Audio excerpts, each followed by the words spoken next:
that's going on with Lovecraft. Oh, Lovecraft's being canceled? I didn't realize that.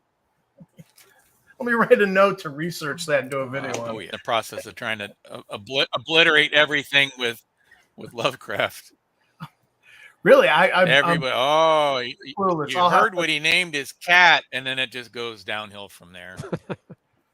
I did not hear what he named his cat, but I'm probably don't look it probably up. don't want. Yeah. I probably don't want to know. Well, anyways, yeah, Oscar has Golden Goblin Press, and he's got a license to publish Call of Cthulhu products for Cthulhu Invictus, which is, ancient Rome and Britain and stuff like that. Nice. So, I'm curious to someday sit in on one of those games because I like Rome, and that seems like a fun thing to do. So why don't we start off with a little introduction? We'll just go counterclockwise or clockwise starting from me. So it'll go from me to John P.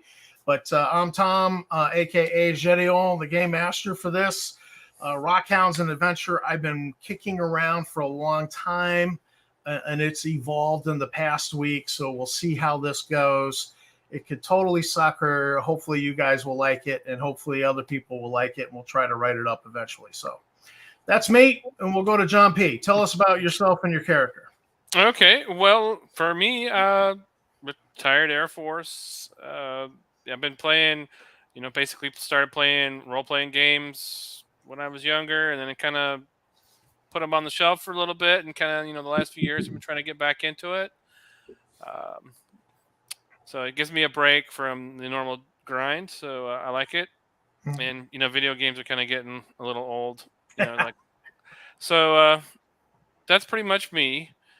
I am working on my own stuff, but I've kind of haven't done a lot with it lately. So maybe if we have another game, another time, I'll be able to tell you more about my other side project. Sure.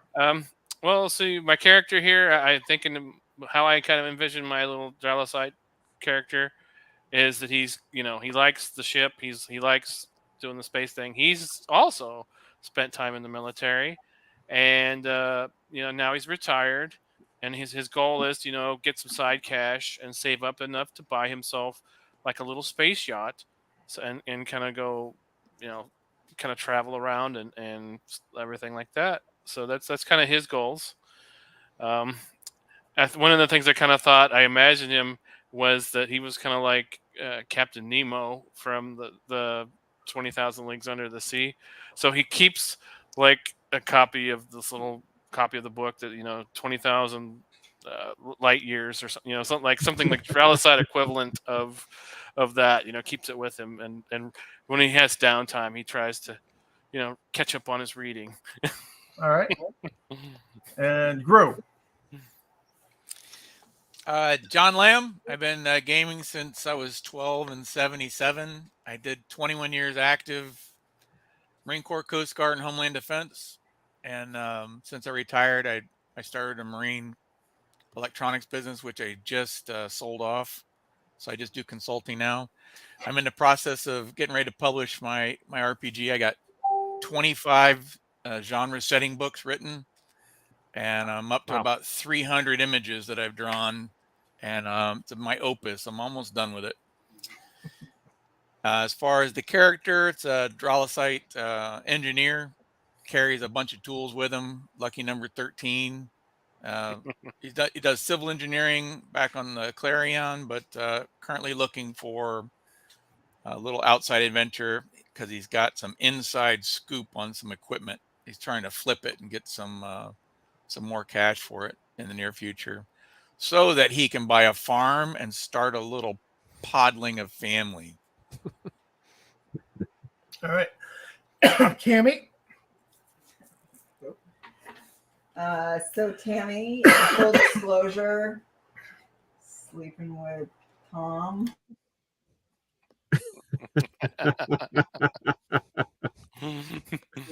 We spend a lot of our time this way. So I gamed a bit in college, and then not for like a long time till I met this guy. He was, of course, passionate about Star Frontiers, and I was like, Star what? Because I knew D&D, which he was like not that impressed. I like D&D. I know, but you were like waiting for me to say New Star Frontiers, and I was like, yeah, I didn't have anything. So I've been roped into this world because he's so passionate about it. And so, yeah, so it helped us during the pandemic for sure when we were spending a lot of time. And so we know Fred because of that, because Fred enjoyed this. So my character is a human, and she could have sort of went that criminal route, but she didn't. She got scooped up to like a PGC in a science program. That criminal route, but she didn't. She got scooped up to like a PGC in a science program. That criminal route, but she didn't. She got scooped up to like a PGC in a science. My bad. Sorry. That was a giant. Okay. I was double it's checking. not a stream without a technical issue. Right? I won't touch that again. Yeah, whatever that was, don't do that. And so I've just been working with the Fort Lauren PD, but some of us got out of that. I quit. And so now I'm working as a scientist. I got Warmock a job here, and we're bored out of our mind because we just came from exciting work. So that's me. All right. I'm Richard Baitlick. I'm also an Air Force vet, so we have a theme here, which is interesting. Yeah. I was also a captain, so but I wasn't going to name my character Captain St. John. I live outside of Washington, D.C. I work in cybersecurity. And my first RPG ever was Star Frontiers in the fall of 1982. A kid down the street said, "Hey, I used to play like online Star Trek with this kid," and he said, "Hey, I've got this thing we need to try. It's called Star Frontiers." And I thought it was another one of the text-based RPGs and text-based war games. And he said, "No, it's an RPG." So we played Star Frontiers, and I played a little D&D with other friends after that, and then didn't do anything for decades. When 5e came out, I bought the books, taught my kids how to play, DM'd a little bit, but that was like 5 or 6 years ago. So I haven't played Star Frontiers in almost 40 years. And so when I saw that the Star Frontiers birthday was coming up, and I knew Tom, I said, "Hey, Tom, you going to do anything for Star Frontiers birthday?" And he said, "Yeah, I'll run this game." So that's why I'm here, and I'm happy to join you all. Thank you for that opportunity. My character, St. John, he woke up in the equivalent of a VA hospital. He recognizes that he's a military pilot, and he had a brother named Stringfellow. But other than that, he doesn't remember what happened. He thinks they were on a mission together. He knows he lost his brother, but that's about it. So his underlying goal is to figure out who he is and to find his brother, and he's trying to recover his skills as well. Cool. And Fred. Hey, gang, I'm Fred. I live in New York, and professionally, I am a CIO for a healthcare company. I am also an adjunct professor at NYU, and in that work with NYU, I also am part of their startup accelerator that helps veterans start their own businesses. So thank you to the veterans that we have well represented here on the call. Warmock is my character. He's a Yazirian warrior and scientist. He has sort of had a journeyman's experience fleeing from some trouble back home, led him to becoming a police officer in Port Lauren, where he met Cammy, and together we had some great adventures, foiled some terrorist plots, but our efforts were not appreciated by the administration.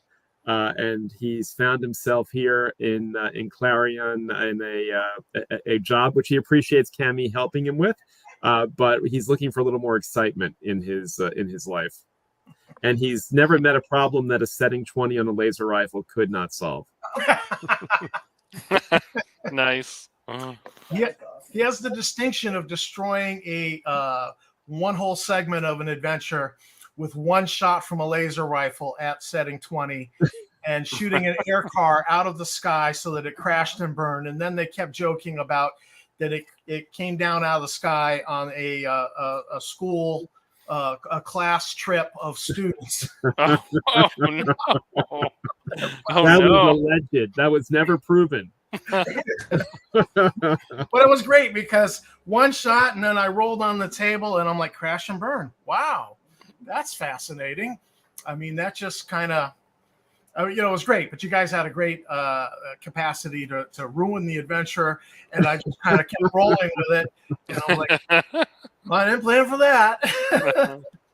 So I didn't share my my role playing experience. So I GM'd my own Star Frontiers game back in the '80s. I was a big D&D player, like a lot of us, kind of migrated to Star Frontiers, and then I hadn't touched it again. Last I really played it was probably the mid '90s, and I hadn't touched it again until Tom and Tammy and I played a little campaign last summer. Yep. All right, so let's get started. Hello, Wizard Tower Games. And you've all been working for civil engineering, and if you've been in the Air Force, some of you have, you recognize that name. And I just thought civil engineering, everything it would allow for a lot of skills for, plumbers, electricians, fixing things on the station. It'd be a little boring, but you've heard about an opportunity where the captain of a mining ship has died of a heart attack, and her husband is a professor on Clarion, is Professor Hopewell, Professor Reginald Hopewell of the Royal University of Clarion.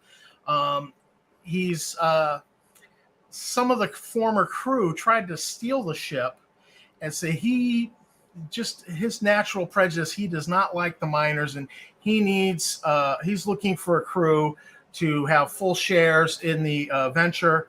And all you've got to do is come up with a digger shuttle, because the shuttle was stolen from the Rockhound. So there's an opportunity that you guys have heard about, and you also know that the banks will probably loan you 15,000 credits, providing you get a trace tag, implanted in you, and so just on your name without any security. Tammy and Fred, I know, have a little bit extra credits starting out, and I think some of you might have somewhere near 1,000. I think that's probably close to that. Yeah. So there was some random setup for that, and so you've got some money and you got some play, and I think everybody got a rumor, correct? Yes. Yes, Yeah. I think yes. So if you can come up with a shuttle, you can become full shareholders in a mining venture on a mining vessel. Where would you like to start that part of? If you've got a rumor and a line on a shuttle, you might want to share it with the others. Well, I've heard some scuttlebutt that the SS Comstock is in probate, and the family is currently fighting over it, and one of the siblings that's involved owns a digger shuttle and might be looking to lease it, at least until they settle their differences. So that could be an opportunity for us. I also would be sort of interested in trying to find out what happened to the missing digger shuttle, but that's another story. That's the PDA.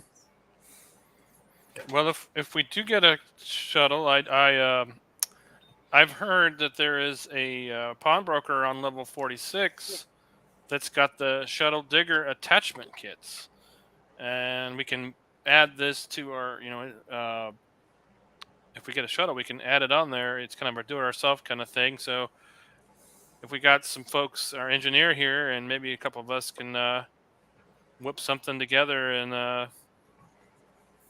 get it something to go, so we can have some digging materials, like a digging shuttle.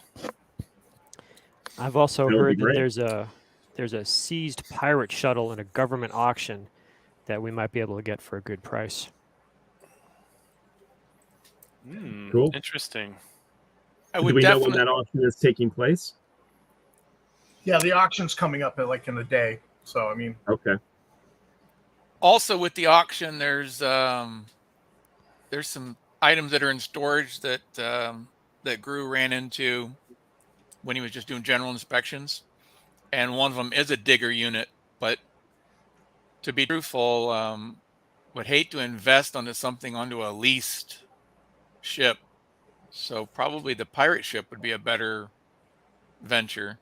But if we bid on the digger unit early, before it even goes to auction, we can pull it out of storage before it gets put on the block and get it for pennies on the dollar, on the credit. Sorry, chips on the credit. Great idea. Cammy? I like it. I feel like we're on Umbrella Academy. I heard a rumor. And if you haven't watched Umbrella Academy, you have no idea what I'm talking about. Great show.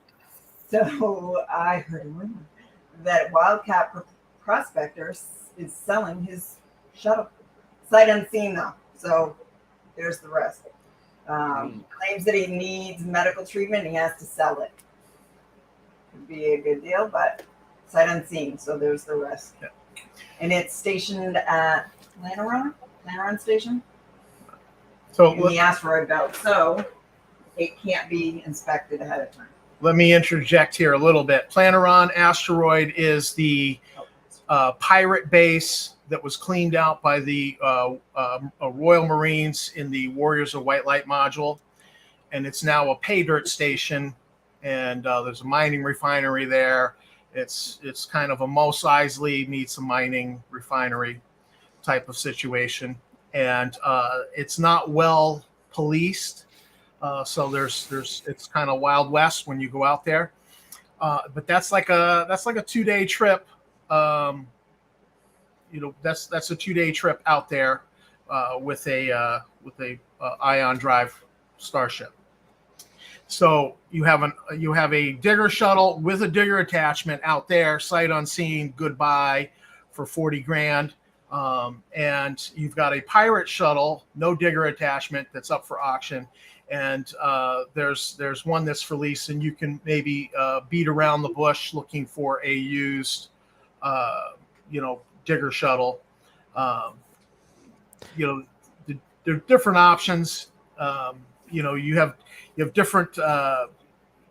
Your primary drives are going to be either ion or atomic drive. The pirate shuttle is a atomic drive. So, what route do you guys think you would like to go? We definitely want to get the digger unit before anything else, because if the container is open, the price will go up higher. It's only 500 credits to pay the storage fees, and if we don't want it, we can always sell it. Yeah, but we'd have to do that like immediately. I don't have the 500. I can definitely put in 100 towards it. I could come up with the other 400. Yeah, I have some credits that I can chip into that too. So do I. I think that's a good option to at least. We can always resell it if we don't. Turns out that we don't need it. Exactly. So we just all pitch in equally. We'll put in 100 if we can, and then pick up that digger unit before they even open the container. Sounds good. Okay. And then we can bid on whatever you want, and if we end up getting a ship that has a digger, keep it as a spare or sell it. Yep. Yeah. That's actually a good plan. Keeping it for spares, or you'll have an opportunity to sell it on Planaron Station, I'm sure. Sure. It's always good to have extra parts and stuff like that, because it's one of the things I've noticed flying around. Especially when there's pirates and stuff about, and things tend to break. And without opening the book, a digger unit for a digger shuttle goes for like 8,000 credits or something like that. Without opening the book to look.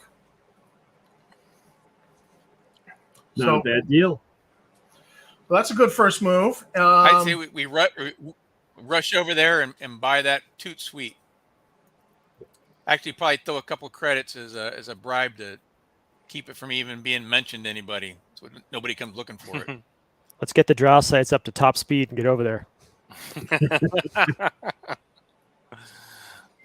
So we don't all have to go do that, right? So if we give the cash to whoever wants to do that, what about pursuing the other options on the actual shuttle?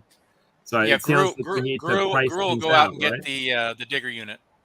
Go ahead. All right. So Gru's securing that.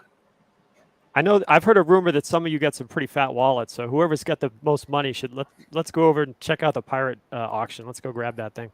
It's probably Fred and I. Or Mark, I think it's you and I. I think we're the financiers of the group. So the auction's happening in another day, right? And so it would be worthwhile probably to at least place a call to the Comstock owner and see what he might want to lease that. And we could probably keep that as a backup option if either we don't buy this at auction, or if we want to go, I guess, 2 days to Planeron Station and get the other one. Now, when they say sight unseen in these auctions, like both of the actual shuttles that are for sale are sight unseen, so we can't inspect them. Is that anything here at Clarion Station you can inspect. So the Comstock, you can go asking around for looking into used shuttles. You can look into the auction. These have something that's 2 days away. That's how are you going to inspect that? How are you? I mean, you're asking. There's potential for other shoes to drop. Why don't we poke around the pirate auction and make sure that thing's not a piece of junk that got shot up when it was seized? Yeah. Good point.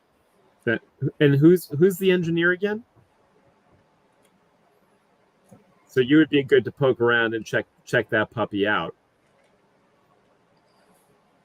After he purchases the digger, unless someone else wants to go get the digger.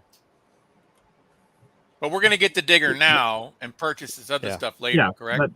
That's fine. We could grab the digger, and then while you're doing that, maybe I'll place a call to the Comstock owner and just try to feel him out on price, what he's looking for. And I think we have a little bit of leverage there, because really, while that's tied up in probate, they really, they're not going to do anything unless they lease it. So we have a little bit of leverage there.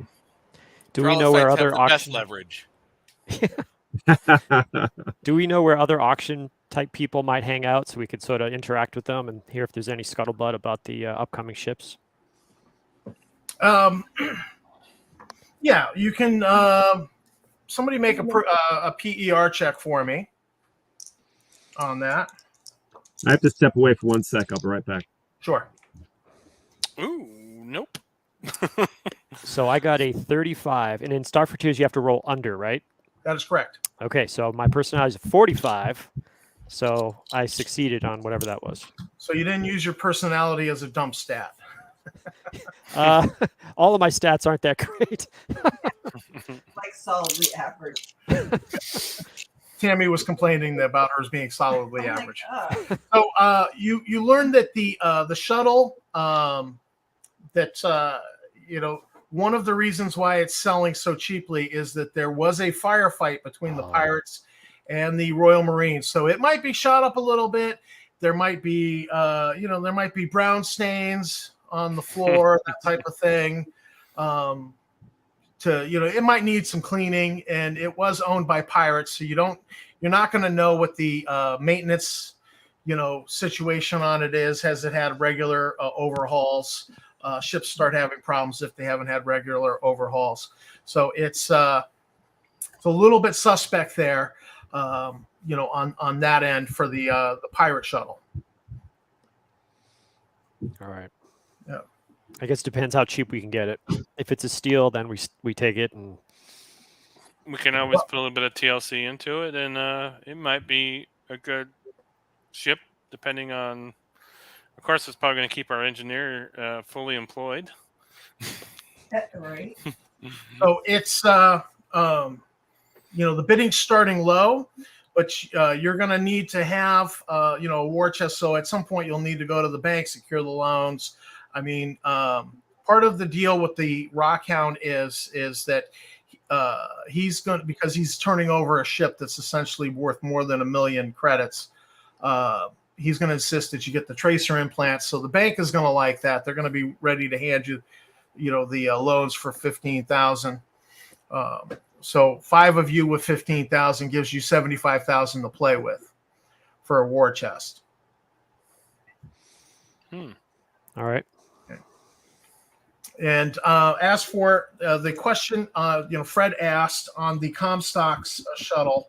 I'm here, Tom. I just am eating something, so I'll spare you watching me eat something. They're looking to lease it for 1,000 credits a month. month is a galactic standard month of 40 days. So that's, the lease. They want you to lock it in for a year, and they'd like 3 months up front. And the lease on the shuttle will have to come out of your share of the profits from the Rockhound.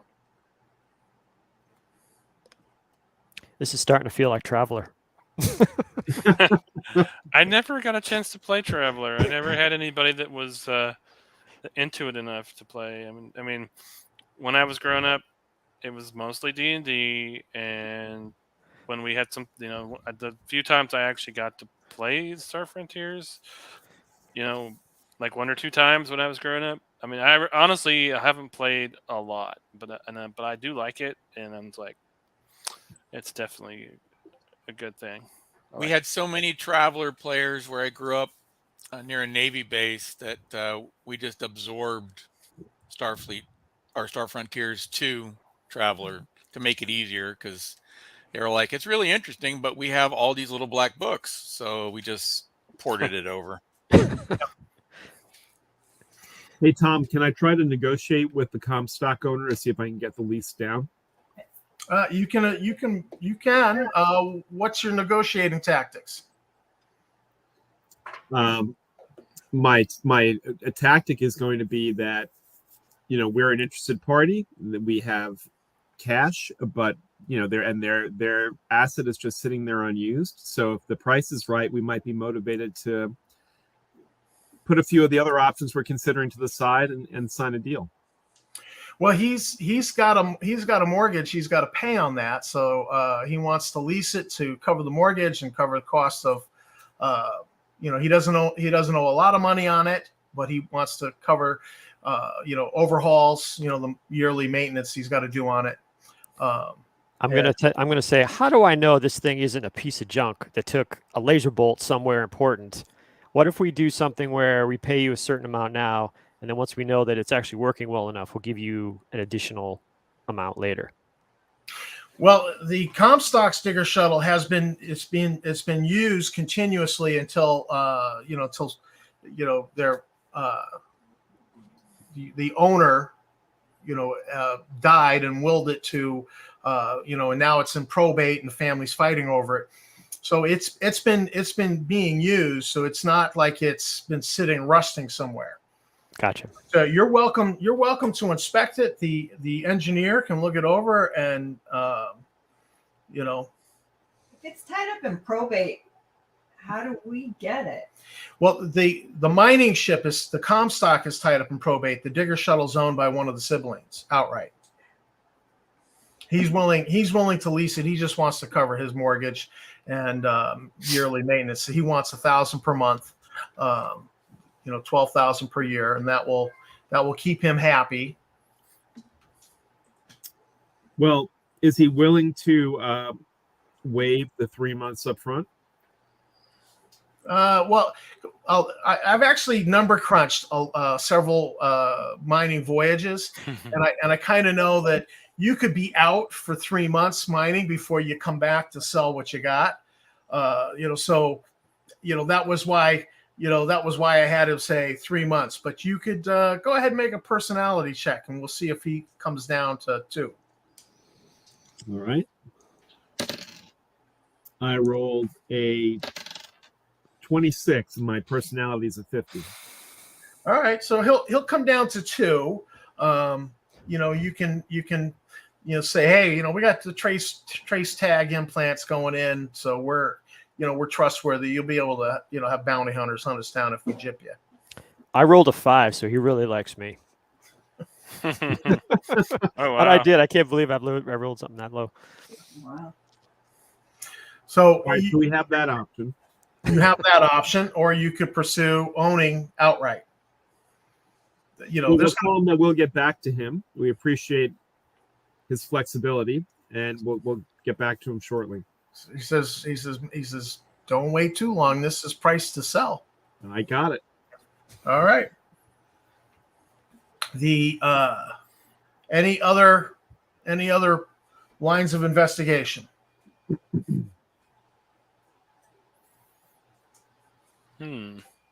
just checking out the pirate ship, right? Well, yeah. Well, the ship, the pirate ship, and then what about the docks? To see if there's any other used shuttles. Yeah, there's a used shuttle business. Crazy Eddie's used shuttles. This place are insane. People who lived in the New York area should recognize that. Oh yeah, absolutely. It makes me not want to buy from that guy. See, it's how he's in jail. I think Exactly. they had those. I think they had those commercials. Weren't they in the one Joker movie? Weren't they in the one Joker movie? I think they had. You're right. Yeah, I think they were in that, if I remember correctly.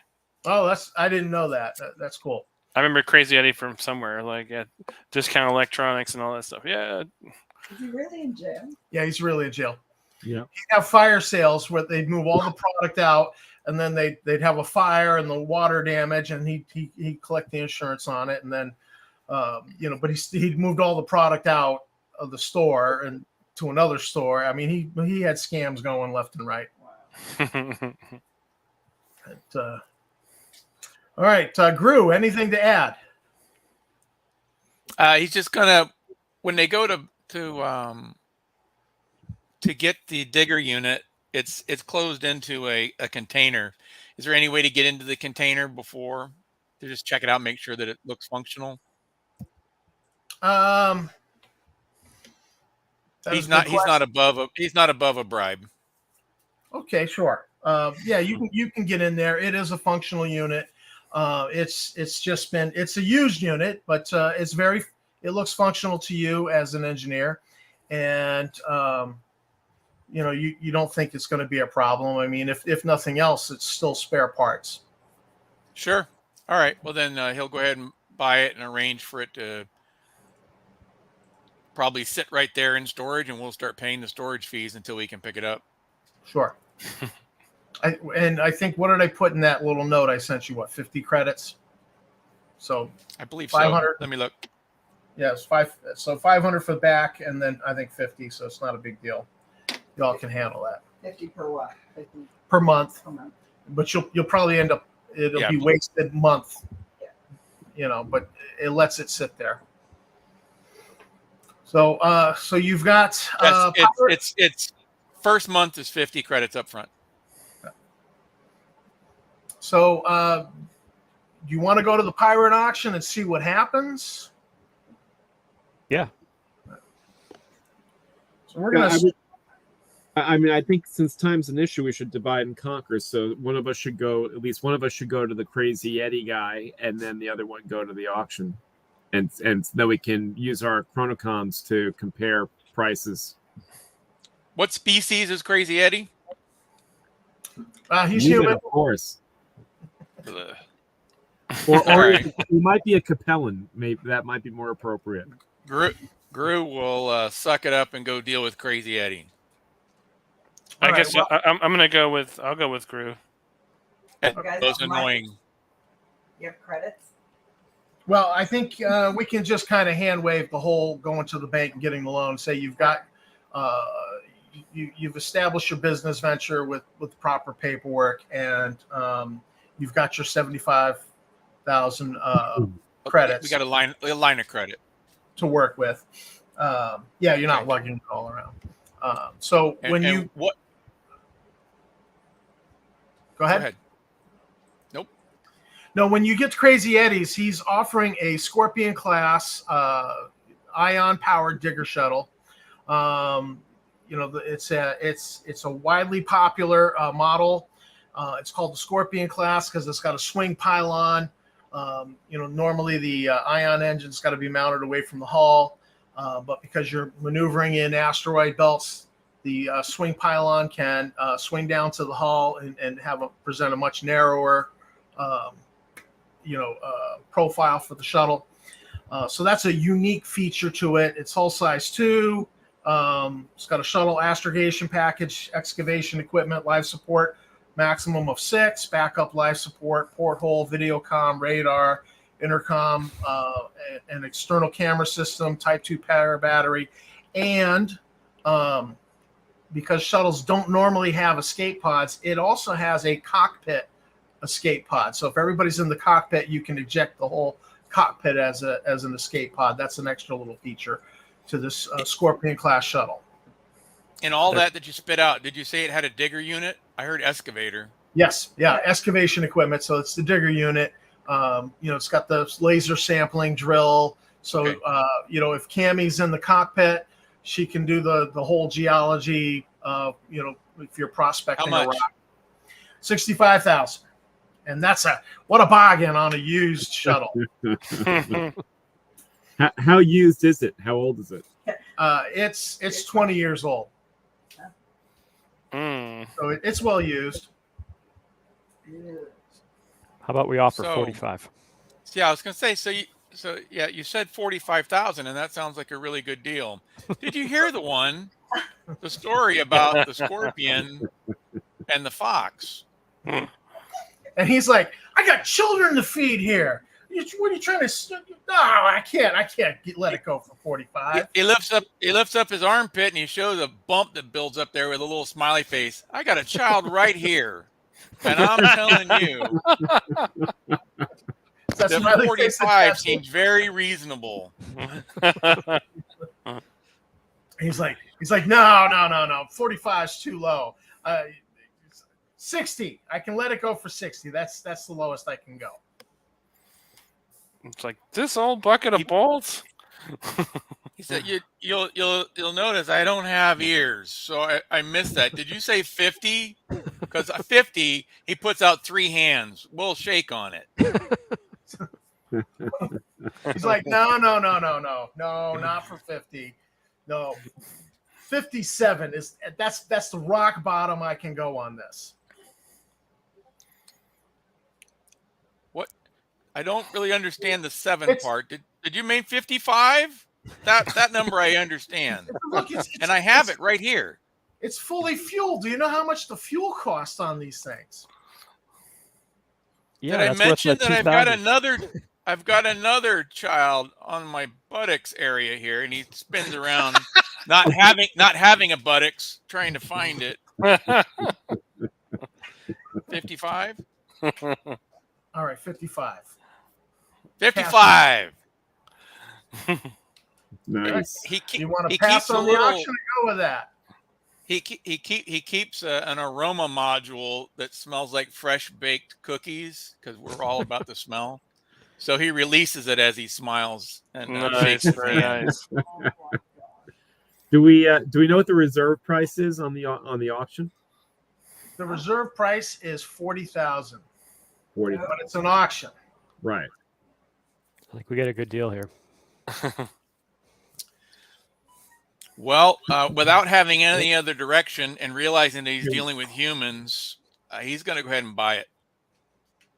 All right.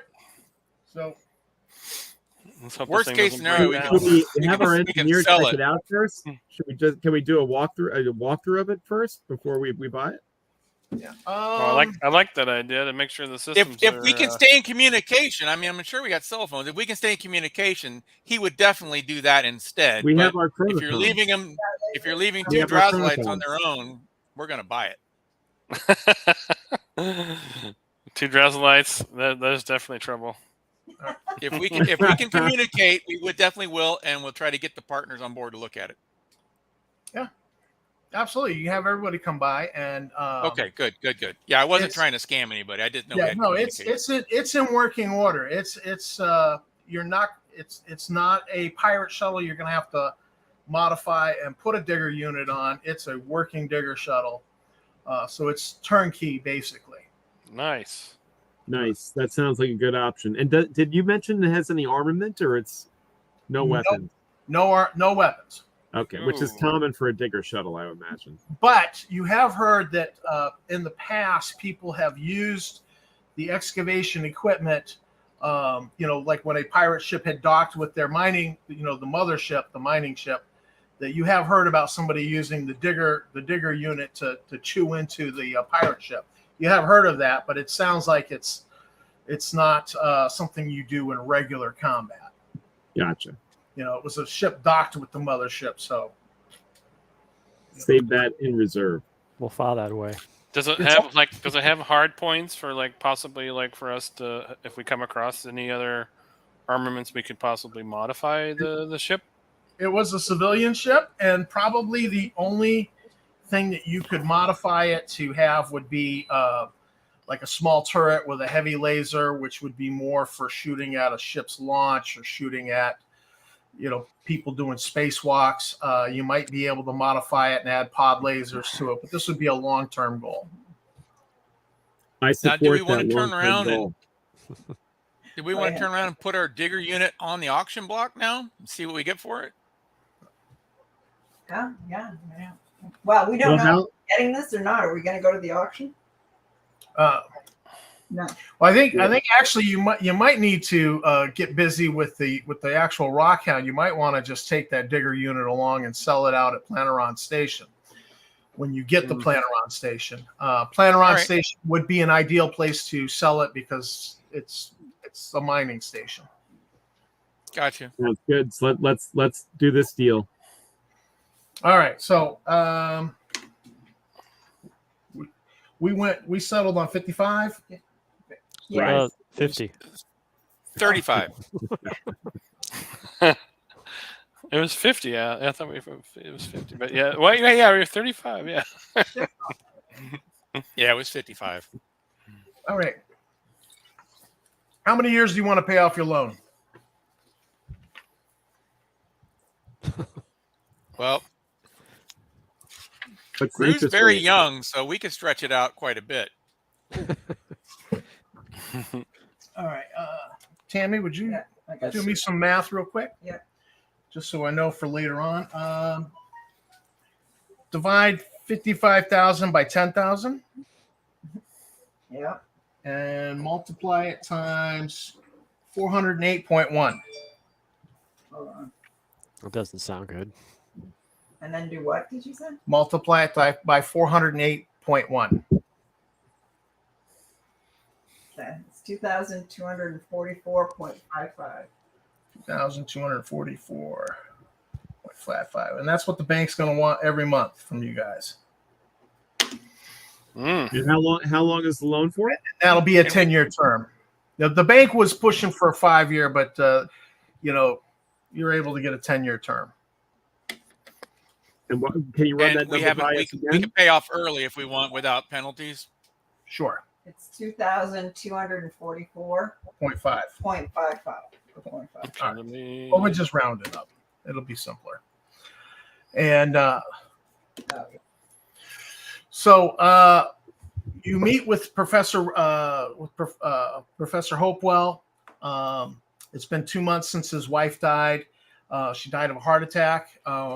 She brought the mining ship in from the asteroid belt, and they did have plans to get together for dinner, but she was going to meet with somebody in the Royal Marines on Clarion Station, and she literally died of a heart attack at the very door, the office door.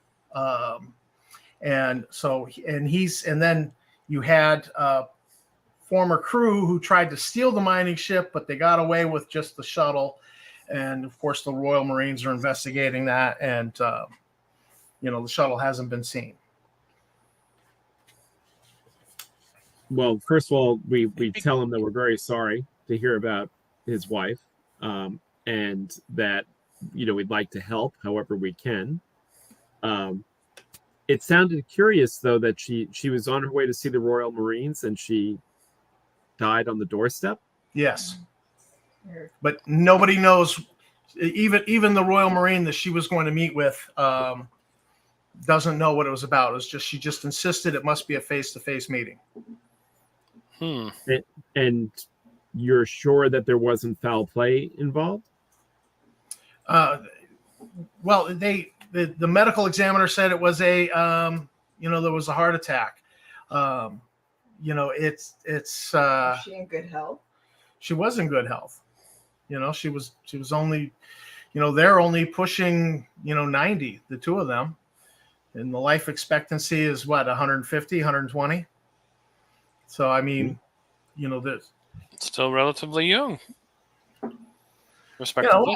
They're thinking about retirement. They were thinking about retirement, but it's not necessarily happening anytime soon. But now of course he's bereaved, and he still has this bank note. He's got to pay it off, and so he's looking to cut you in for a share, on the mining ship until he can sort out and decide what he really wants to do with it. He's a professor. He doesn't really like miners per se. That's why he's looking for outsiders. But you all seem competent. You have the right qualifications to operate the ship, and you've come up with a digger shuttle, so he's willing to take a chance on you. And so the proposition is equal shares for everybody involved. He gets 2 shares, and then each of you get a share. Gotcha. And so for his 2 shares, does that include all fuel and upkeep of the Rockhound? How are the operating expenses divided? After expenses for operating the Rockhound, the profit is divided into shares. That seems reasonable. Well, I've done some number crunching to check the commerce campaign rules to make sure these things will work. I think this will work. But if it flops, it flops. But I've never run this kind of game, so we'll see how this goes. What the heck? Well, so far it's going along pretty well. I've done a lot of pre-number crunching to know ahead of time, so I know what's at the marker buoy number 1. I know what's at marker buoy number 2. You actually have 3 marker buoys out there that you can go to. Claim buoys, excuse me. That the claim's been established, and the claim buoy's there. So you already know there's some stuff out there you can go right to. You don't even have to prospect up front. And are we fully capable of prospecting if we want to do that? Yes, you can. But okay. But here's the razor's edge on this. Your mining ship can mine 12,000 tons an hour between the excavation robots and the digger shuttle. Say that one more time. 12,000. You've got 2 mining robots and the digger shuttle. They all mine the same amount, 4,000 tons an hour. To go prospect, you got to take the shuttle and go prospect. Gotcha. So sometimes you'll run into a wildcatter, and he'll sell you a claim. You give him one of your markers. He gives you the codes, to a claim buoy. You can then go you don't even have to prospect. You can just go to that claim buoy and mine that, and so you just swap the buoy. You'll pick up the buoy he left behind. So that's something that does go on. That can save you. That could, be we don't want to take the shuttle off of mining. Gotcha. So given that you have these 3 claims out there, is it reasonable to expect that the prior crew knew where these claims were? Yes, it is. Okay. Yes, it is. And why do you think what do you think the basis for the disagreement was, where they tried to steal the ship and only got away with the shuttle? He's not sure, but he's go ahead. Because humans are greedy.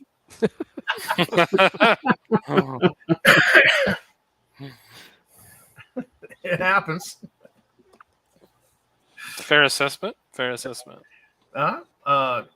Richard, anything? I'm starting to wonder if we're going to encounter these guys out there. Could we get the names of the former crew so we have a general idea, names and pictures? Yeah, good idea. Yes, let's just say that you got that. I actually didn't write them down. That's a great question.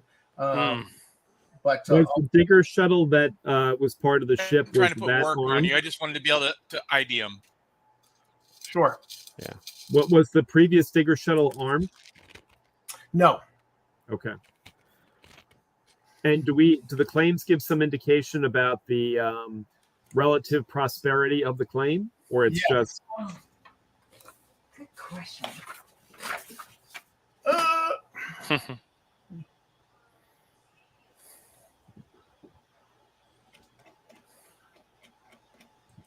Okay.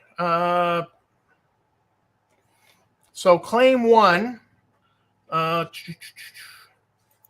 was a nickel iron, and claim 2 had gold, and claim 3 had mercury and platinum. Oh wow! Did So you say those are your- Latinum? Platinum. Oh. I don't want to meet any Ferengi out there, so we don't want any Latinum. Oh my gosh. Well, you'd have to have gold press platinum. Good point. Gold press platinum. But you could always manipulate them. You just rub their earlobes. Usarians do not do Umak. that. So let me. Where is it? And so, are they in order of distance from where we are, or which one's the closest? I'm not sure how much travel time figures into this. They're all in the same area. Okay. So you've got, it's claim 1, claim 2, claim 3. And so they're all in the same area, but they're not near Planaron Station. So you would probably depart and go straight to the claim area and not waste time. Planaron Station on the asteroid belt, it's about 1 AU of the asteroid belt, either side of Planaron Station, is well picked over. So most mining ships have to move along the belts at least 1 AU away. And what do we need Planaron Station for? Is that basically where we would sell? Because we have a processing station on the ship, right? You've got the orbital processing lab is bolted on the ship, so you do your own processing.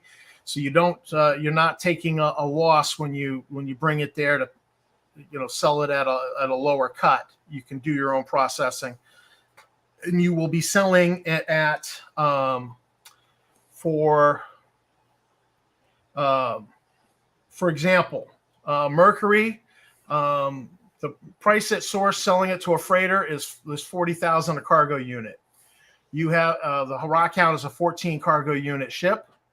So, if it's, you don't know how much is there, that's a random thing. When the claim plays out, I know when it's going to play out. You don't know when it's going to play out. So you just have to mine it till it plays out.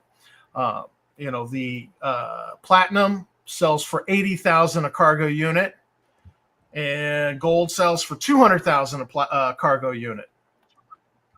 What was the mercury again? Mercury. 40, yeah. 40. But mercury is actually easier to mine and process. So it's one of those things where you spend less time on it. And how about nickel iron? What's the price on that? I just saw that I didn't record that. Let me pull that up. So nickel is 40,000 at source, and iron is. I'm gonna have to record these. Where are you, iron? 20,000. Iron's the poor man. How much did you say gold was? I thought you said gold was 2,000. 200 grand. 200 grand per cargo unit. That makes more sense now. I heard that wrong.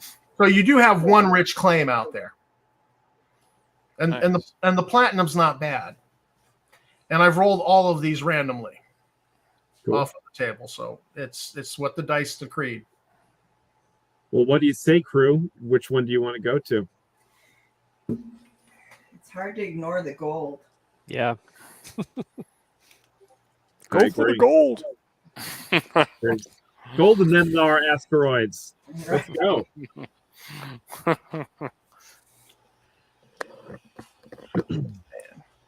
So I think that'll be that's our If destination. nothing else, to get there before more. Before the other crew, the That old would crew be gets there. the Yeah. goal for Right. So right. as you the human pirates. They like gold, so let's get there first. So as you dock the shuttle and then go aboard the Rockhound, you were met at the airlock by an anthropomorphic robot. He is actually wearing clothes, which is unusual in a robot. He's wearing a ship's uniform, ship suit, zip up coveralls with the Rockhound. It says Rockhound 4 with the ship's logo on it, which is a bulldog, and then it says "No dust on us." And and he's wearing this uniform, and he's like, "Hello, greetings, welcome aboard. My name is Robbie. I am the ship's cook.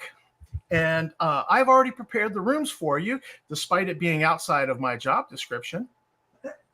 And I've also prepared uniforms for you as well. It'll be good to be back in space and actually doing work and having compatriots on the ship again. I am well versed in all the cuisine of all of your species, but if you have any dietary requirements, just call me. I'm in the ship's. My chronocom is in the ship's database, and let me know, and I will be in the galley if you have any other questions. And he turns around on his heel and walks off. So who's got robotic skill? I think the engineer does. Yeah. So the engineer. Just looking at him. In your mind, you're thinking that's got to be at least a level 6 robot.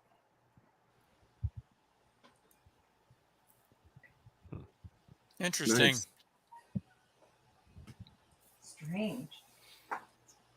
Strange. That seems like an awful waste for it to be a cook. I suspect human entrapment. Yeah, the robot's a spy. The professor didn't mention anything about the robot, right? The professor did not mention anything about the robot. Okay. Robot, what's your certification number? He already left, right?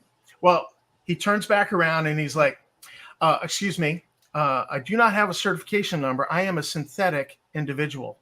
And Captain Stein has had an employment agreement with me. And I expect the employment agreement to continue forward, especially since my stipend is just $500 a month, and any spares that I need, I can requisition through the ship. So other than that, if there are special needs for you in the crew, I can modify the hydroponic section to make sure that we have the proper foods for you. And I also expect that you respect my privacy in my quarters, because I have quarters on the ship and I am treated as a regular member of the crew. And Robbie, what other skills do you have outside of the cooking and food preparation? Well, I'm a very good bartender as well. Fantastic. I'm delighted to hear that. How are your combat skills? I can punch. I can hit what I punch at. Have you had any weapons training? I know how to use a weapon if I need to. When's the last time you used a weapon, Robbie? When the former crew tried to make off with the ship, I was forced to put a stop to that.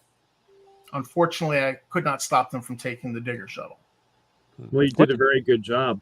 You kept the main ship here. Why do you think they tried to steal the ship?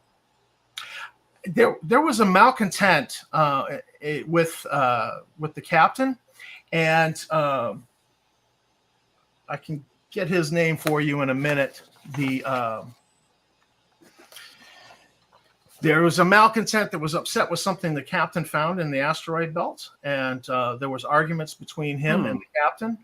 And so in the end, I don't know what that was about, but I do know that the captain was not having any of it, and that's why we returned to Clarion Station for her to consult with the Royal Marines.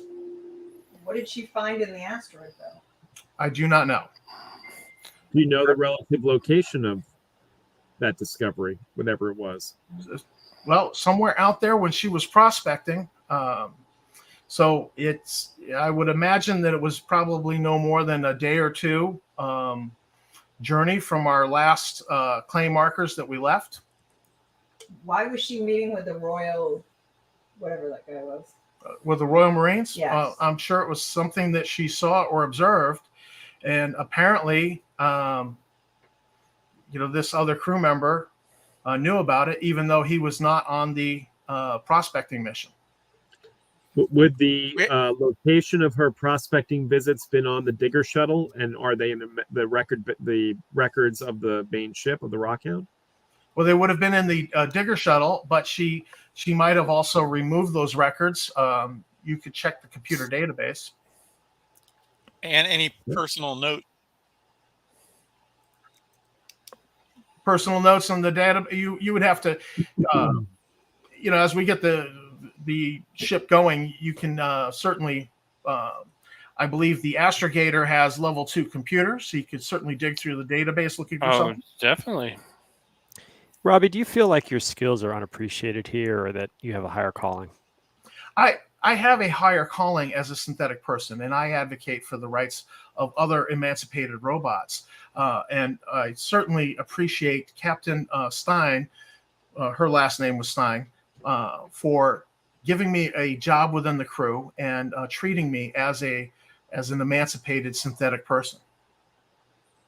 Well, we will treat you the exact same way, Robbie. So if there's any other information you think would be helpful to us in terms of making our trip successful, we'd love to hear about it. Well, my loyalty always remains to Captain Stein and to her husband. What did the previous crew think of your cooking? Everybody likes my cooking. I'm a very good cook. Okay, good. Oh my gosh. Can you make Yazirian bloodworms? I am well versed in all the cuisines of the major spacefaring races, including those from the Rim. Fantastic.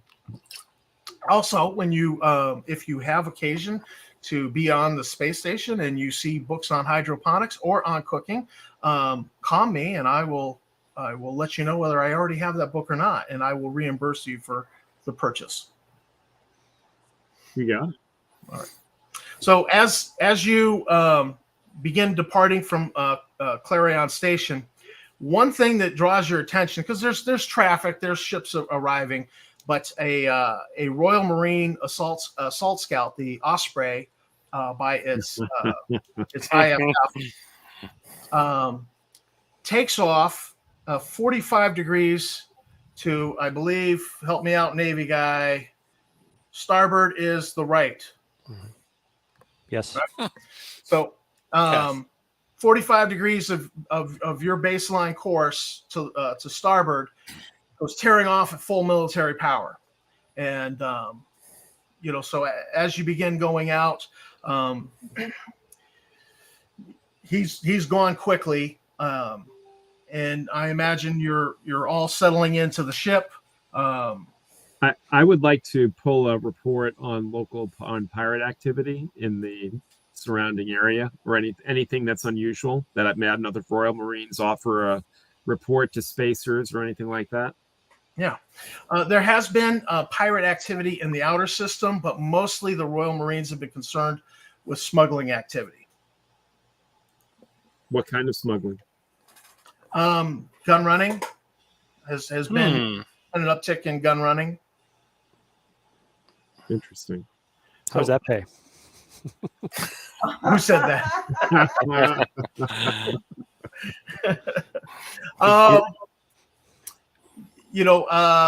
Anybody who harms a Royal Marine or kills a Royal Marine, they get spaced out an airlock without a spacesuit. There's capital punishment for smuggling heavy weapons into Clarion. There's a lot of repressive gun laws. So if any personal weapons you had that were the more aggressive, like Cammy has a sonic weapon that's fairly aggressive, those needed to be checked at Clarion Station. There are some pretty repressive gun laws on Clarion, less so on the station. And if you bring heavy weapons on board the ship, you need to get a license from the Royal Marines. Hey, we need them. Pirates, that kind of thing. We got to defend our ship. You can get licensed for it, but heavy weapons are a controlled item. But just to be clear, all of our firearms, we only had to check them, but we can bring them on the ship with Oh us. yeah, you absolutely. They're happy for you to take your firearms and leave. Gotcha.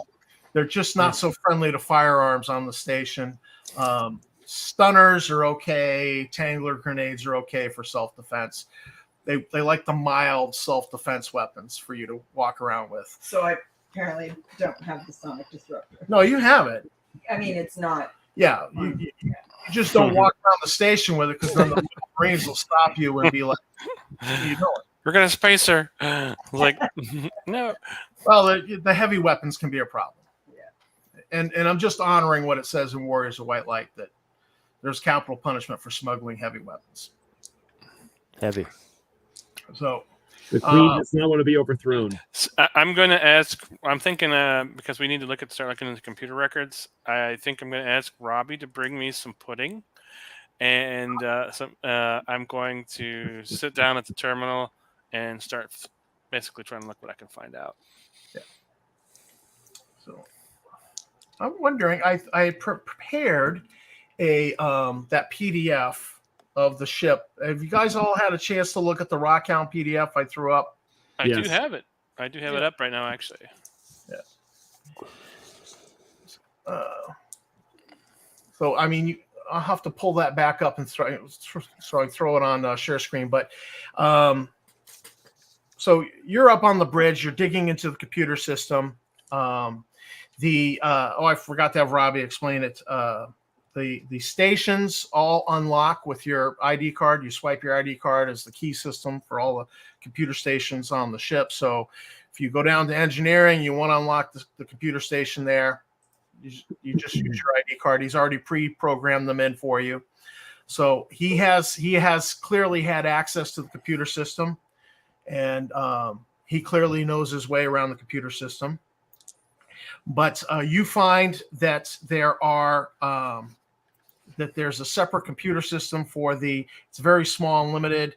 That's for the processing lab, but it's a standalone. It doesn't communicate with this. If you go down there and pursue it, you find that it's just got an industry program, and just for running its own thing, it's very limited, very myopic compared to the main computer. And so you don't find anything connected to what it was she found. You don't find any records that she ported over from that digger shuttle. So, Gru, is there anything you want to investigate while you're heading out system?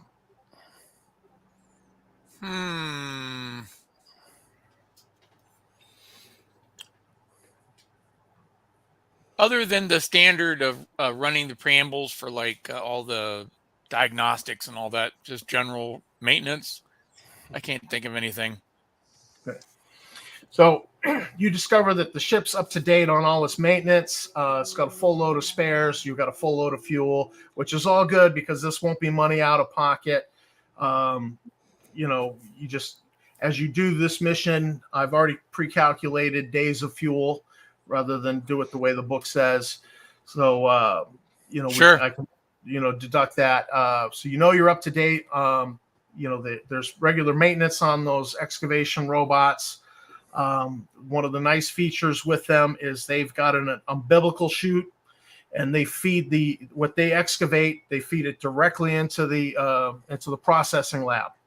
So it's really handy. The ship is equipped with grapples for grabbing, which is a regular weapon, Nighthawk's weapon for grabbing another ship. But instead, they grab the asteroid and they pull it against the ship. There's some buffers and hydraulic rams that keep the asteroid from grinding against the ship. The ship has 3 laser batteries and a rocket battery, so it's well defended. You've got the ion engines that will put out an ion window to help hide you from pirates, because usually it's better not to get shot up. That hopefully, but if they want to keep coming in and searching for you, you can respond. You can eject the rock, processed rock as chaff out the back of the ship. That will function like a masking screen against laser weapons, against beam weapons. And there are 2 pod lasers. They're lower power than the laser battery, but they've got a forward firing arc, but it's directly out the back of the ship, so you could surprise somebody coming up behind you, either with the chaff from the ejecting rock out of the orbital processing lab, or through the pod lasers. So is the chaff effective against rocket weapons as well, or just beam weapons? Well, yeah, because it'll basically act like a masking screen. Okay. Anything like flak cannon. Yeah. So normally you just eject that stuff out the back. It's set up to eject out the back, so it won't foul any of the engines, which are out on struts anyways. So this is well thought out design for a mining ship. But otherwise, if you pulled the digger shuttle off and you pulled the orbital processing lab off, it would just be a freighter. You could just use the ship as a freighter. So that's the basics. You're not finding anything that's really nagging your attention. Fully fueled, you're all stocked up. Cammie, you had your hand raised. Well, where's the ship design? I just looked through our chat. It's not in there. It's the PDF was in the Port Lauren Chronicles, but I have it here if I can pull. Hang on, I can upload it to the our group chat. Yeah. Well, let's see. All right, where did I put you? Let's see. I got it. We're good here. Let's see. Well, I'm going to throw it up on a share screen. Is anybody a rocket gunner? I've got the beam weapons covered, but does anybody have gyrojet? Yeah, you don't have that position covered, but you can operate that weapon system through the computer. You're just not going to benefit from the skill. Right. So I'll just get familiar with the weapon systems then. Yeah. Oh, where did I? Just in a second here. I looks like I misplaced, but I'll put it up as soon as I. Oh, nice. Hey, am I doing my pilot stuff right now? Yeah. So you could you make that bigger. Yeah. Let me see. It could be my eyeballs. Yeah, baby, I'll have to send it to you. Oh, see, a little bit better. Yeah. So you've got your bridge deck at the top, rec deck next, gunnery deck. Got it. So my question was, does she have a quarters in here? Like, did she have her own? Can we go check that out? Can we get in there with our card? Yeah, absolutely. So you find the crew quarters. There are rooms set up for all of you, but the captain's quarters remains locked. We would definitely alert Robbie. We'd want to get in there. So we probably need someone to keep a lookout for other people, and then we need to see if we can get in there. All right. So is anybody trying to break into the captain's quarters? Where's the captain right now? Well, the captain's dead. Oh, the captain. That's right. Sorry. Professor's not around, right? Yeah, you guys are kind of a business cabal, so you all have a say. Yeah. So there's no captain, but you have a pilot.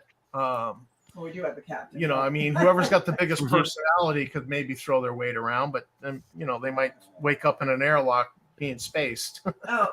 So Robbie's the only person or the only entity we need to be aware of if we're trying to be sneaky, right? That is correct. Okay.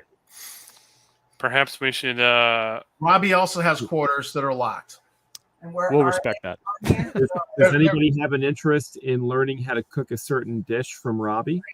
Right. And keep him occupied in the kitchen while others are trying to get into the captain? Could ask? Are we frozen? What was that? Someone's frozen, I think. That was. Looks like Mr. Grew he froze up over there for a second, but he was trying to ask. That's a very sneaky thing to say, human. That's a very sneaky thing to say. So, yeah, I think we want to break in I mean, Am I I good have now? pretty good personality. Yeah, what kind of a skill is that Uh-oh. to get in there? Technicians can do the lock picking. I'm a level 2 technician. So Ah. go ahead and You're hired, yeah. St. John. Well, is there, so before we do this, sure. If let's say that we fail we failed to break in, it may trip some security alarms. And then Robbie's can gonna we come running. well, at the very least, Robbie's not going to trust us, but can we deduce where the alarms would trip and be ready to suppress them? Well, that would be that will essentially be a tech skill. I'm going to roll for you over here. I've got a random number generator up on screen. Is there a reason why we can't get into this? Why we wouldn't be authorized to get into the room? Yeah, that's a good point. Well, if you ask Robbie, he'll be like, "Well, it's the captain's quarters," and I mean, do we, and it becomes effectively the professor's quarters when he visits the ship. Hmm. Tell him we heard a noise inside there and we need to check it out. how about we appeal to Robbie's better nature in that found something dangerous. We couldn't find anything on file. Perhaps she has some personal files in her room for the safety of the ship, the safety of the and her. Hmm. So Let's go into the room and look. You can join us. Yeah. All right. So if you're going to approach Robbie, he's going to be like, "I understand your curiosity, but it is." He is a sentient person. He's level 6, so he's in a level 6 robot in Star Frontiers is like borderline self-aware, able to sometimes self-reprogram themselves, and so he's claiming that he is an emancipated synthetic individual is what he's claiming. And there's been, the law says no, but there are some people who advocate for the rights of like a level 6 robot to be its own person. But the law says no. Officially under the law, no. I make a button that says I support robot rights. Gru's being honest here. He's being sincere. So Robbie says, fine, I will let you look in the captain's quarters, but it is the captain's quarters and it belongs to the professor when he visits the ship. So he will unlock the door for you and allow you into the captain's quarters. There's a queen size bed in there. It's rather spacious, and closet still with clothing in it. Pictures on the wall, desk, and there's a personal terminal there for the captain. Links in, but you're able to see through the computer system when you got in there, Nemu, that that it just links into the main computer. It's just a personal terminal, so it's not like you can't get there's information on that personal terminal you can't get to through another terminal. So anything in particular you want to look for in the captain's room while you're here? I'm gonna look for a hidden safe, or something that might be false panels, something like that. Is there a diary where she keeps notes? Is there anything to? Okay. You find a picture that moves, and there is a safe in the wall. Well done. Nice. Mm. And so I'll ask Robbie, were you aware of this? Well, no, I was not aware of the safe, but I don't. This is the first time I've really ventured into the captain's quarters other than to clean. Is it? I assume it's not open. No, it's locked. Yeah. Who's got picking skills? Well, given that it's the professor's property, I don't think can we contact the professor and ask for the code to get into it? So the professor's going to say,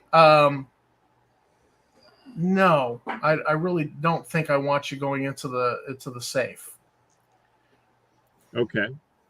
And got to have we trust of here, course Professor. explained that we're just looking to see if we can find any information that would lead to understanding where, what his wife discovered or why the crew mutinied. I'll tell you what. I will have Robbie open it and have him provide you with anything. If there's anything personal in there, I don't think you need to look at that. But if there's anything else, I will have Robbie open it and provide that to you. And just to be clear, so you haven't actually inspected this since your wife passed. I didn't know there was a safe on board. Okay. All right. Well, then we'll all learn something, hopefully. So, is there anything else you want to investigate while you're here? Everything. You said there were clothes in the closet. What it would describe? Like, are they all the Yeah, same? it's work clothes. It's civilian outfits. It's ship uniforms. It's Is there working a bed clothes. in here? Is there? There's a bed in the room. There's a queen size bed.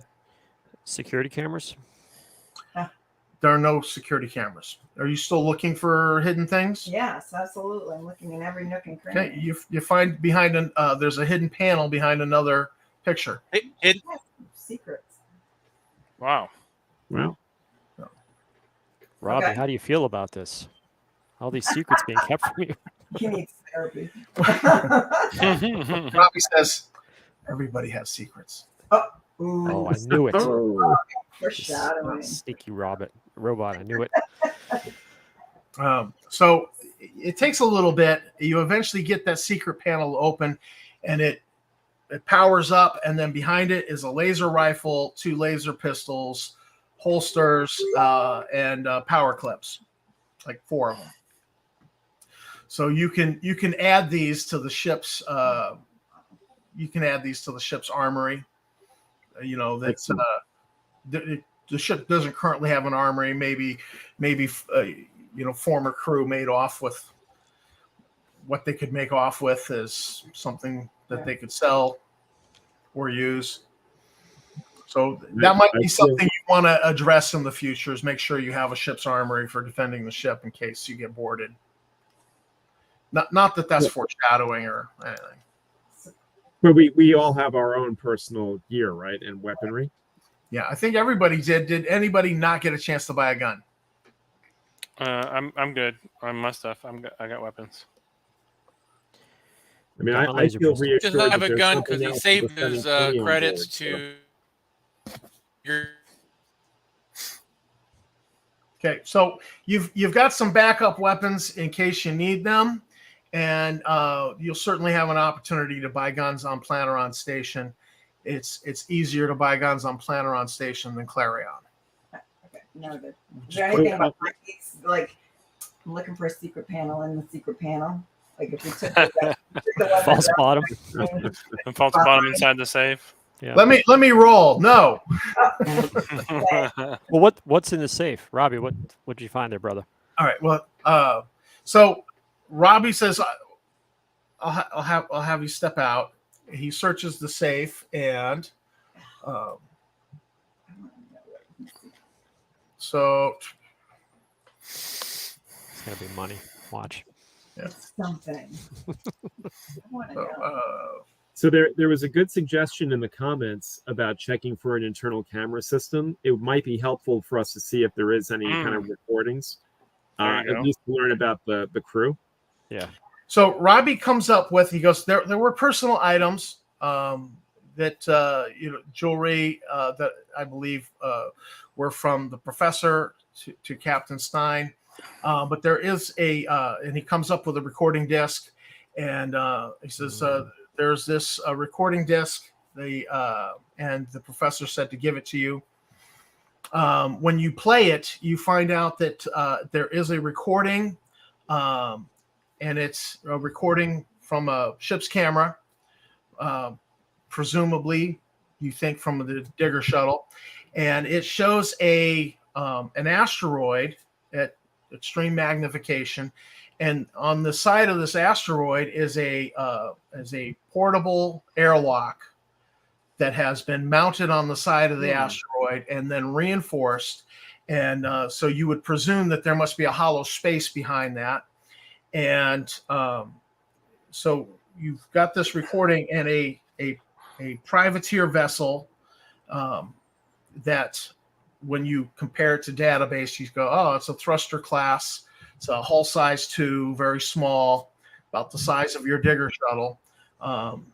Privateer vessel, comes up and docks, stays there for about 2 hours, then it undocks and it departs. And there is a notation attached to this recording that says thruster class left out system after docking for 2 hours. Then there's a second note that says claim marker 5 code, and it's got a code, CM 3498672-A, and that's all it says. Interesting. Claim marker 5. Claim marker 5. So the Rockhound, when you look into it, has 5 claim markers. 3 of them are out there in space, Right, as functioning as claims. The 4th one is on board. The 5th one is missing. Hmm. And so using that code, can we essentially activate a homing beacon or something for us to be able to get to it?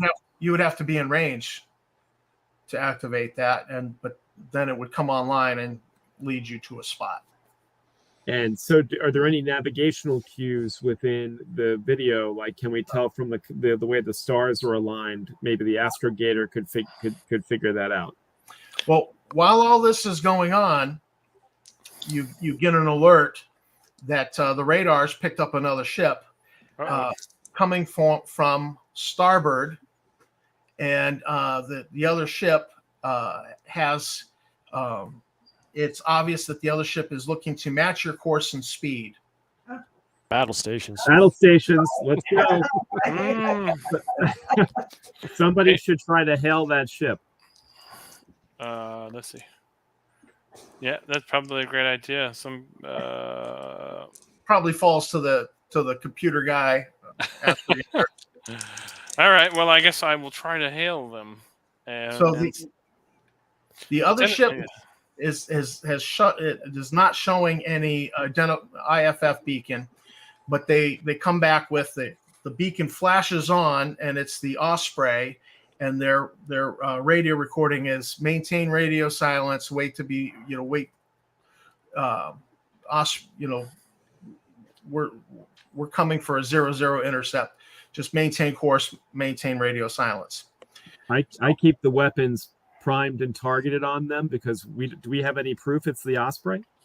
You can have the astrogator put his telescope on there, and you'll see that it's. Yeah, I'm going to try to confirm that this is truly the Osprey, and whatever I need to do to do that. You're able to confirm it is the Osprey. It looks like a militia vessel, Salt Scout class, and eventually you're able to hone in the telescope on its nose and see the Osprey with the gun in its hand and the nose art. Do we know the significance of the Osprey?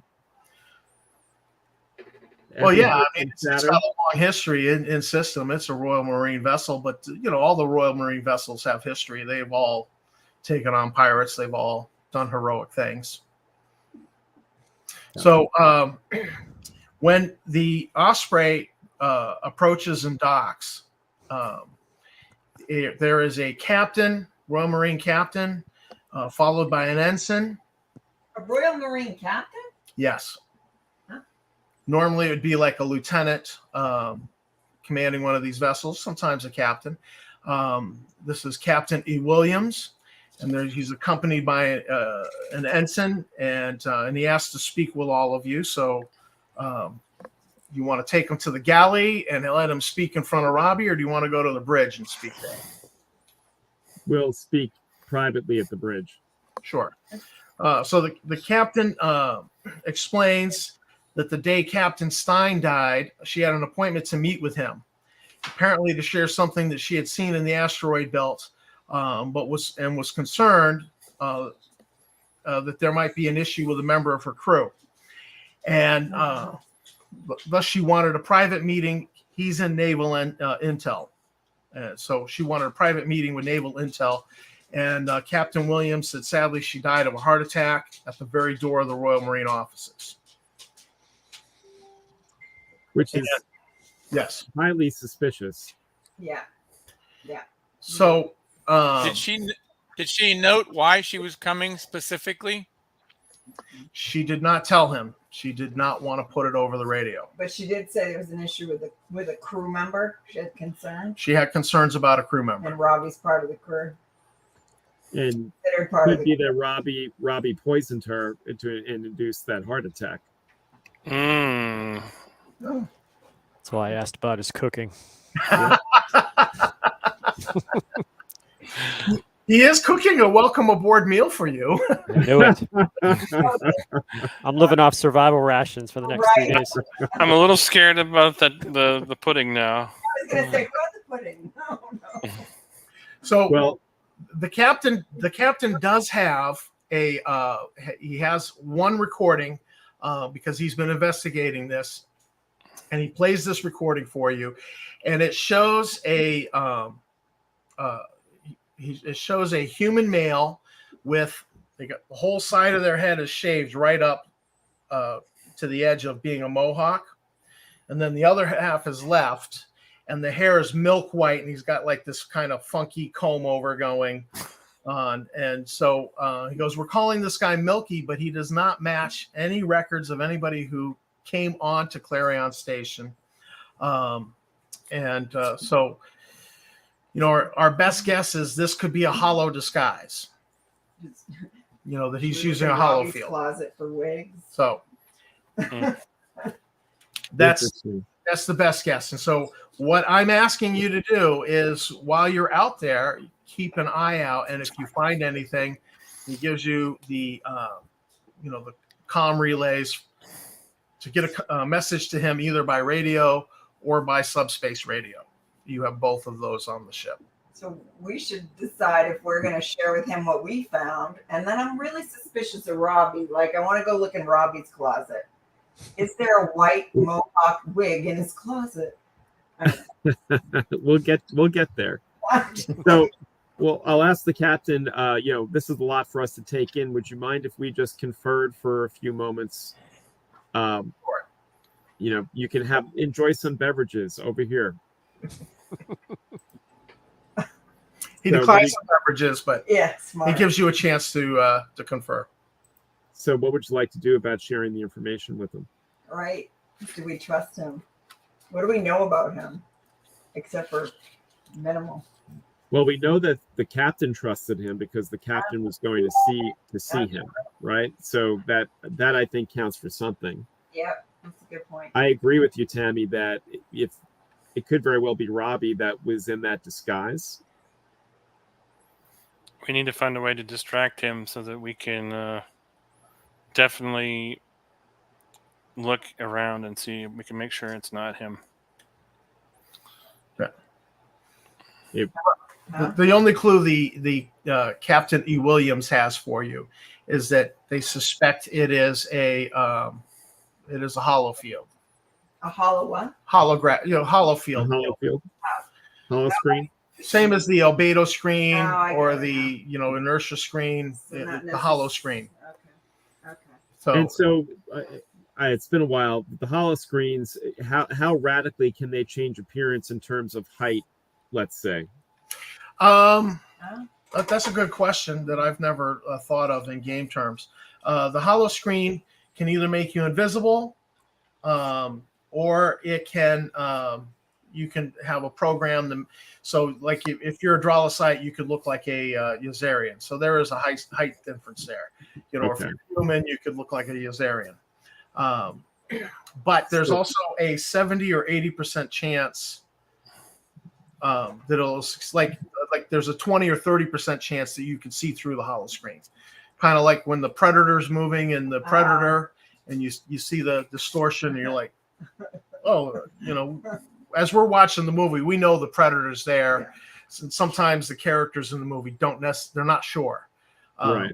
But in game terms, and I think that's what they were thinking of in Star Frontiers when they wrote it, is that you can see through the flicker. But it's like a 20 or 30% chance.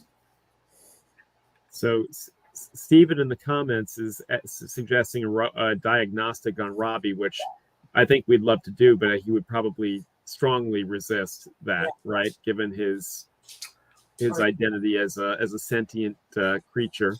Well, the only thing I can tell you is if you want to do combat with Robbie, and if he is level 6, it's 30% plus 10% times his level. Great. So he's going to hit 90% of the time. Yeah. Yeah, I'm thinking I'm thinking that's probably not the best. Not the best All right, idea well, to get into combat with him.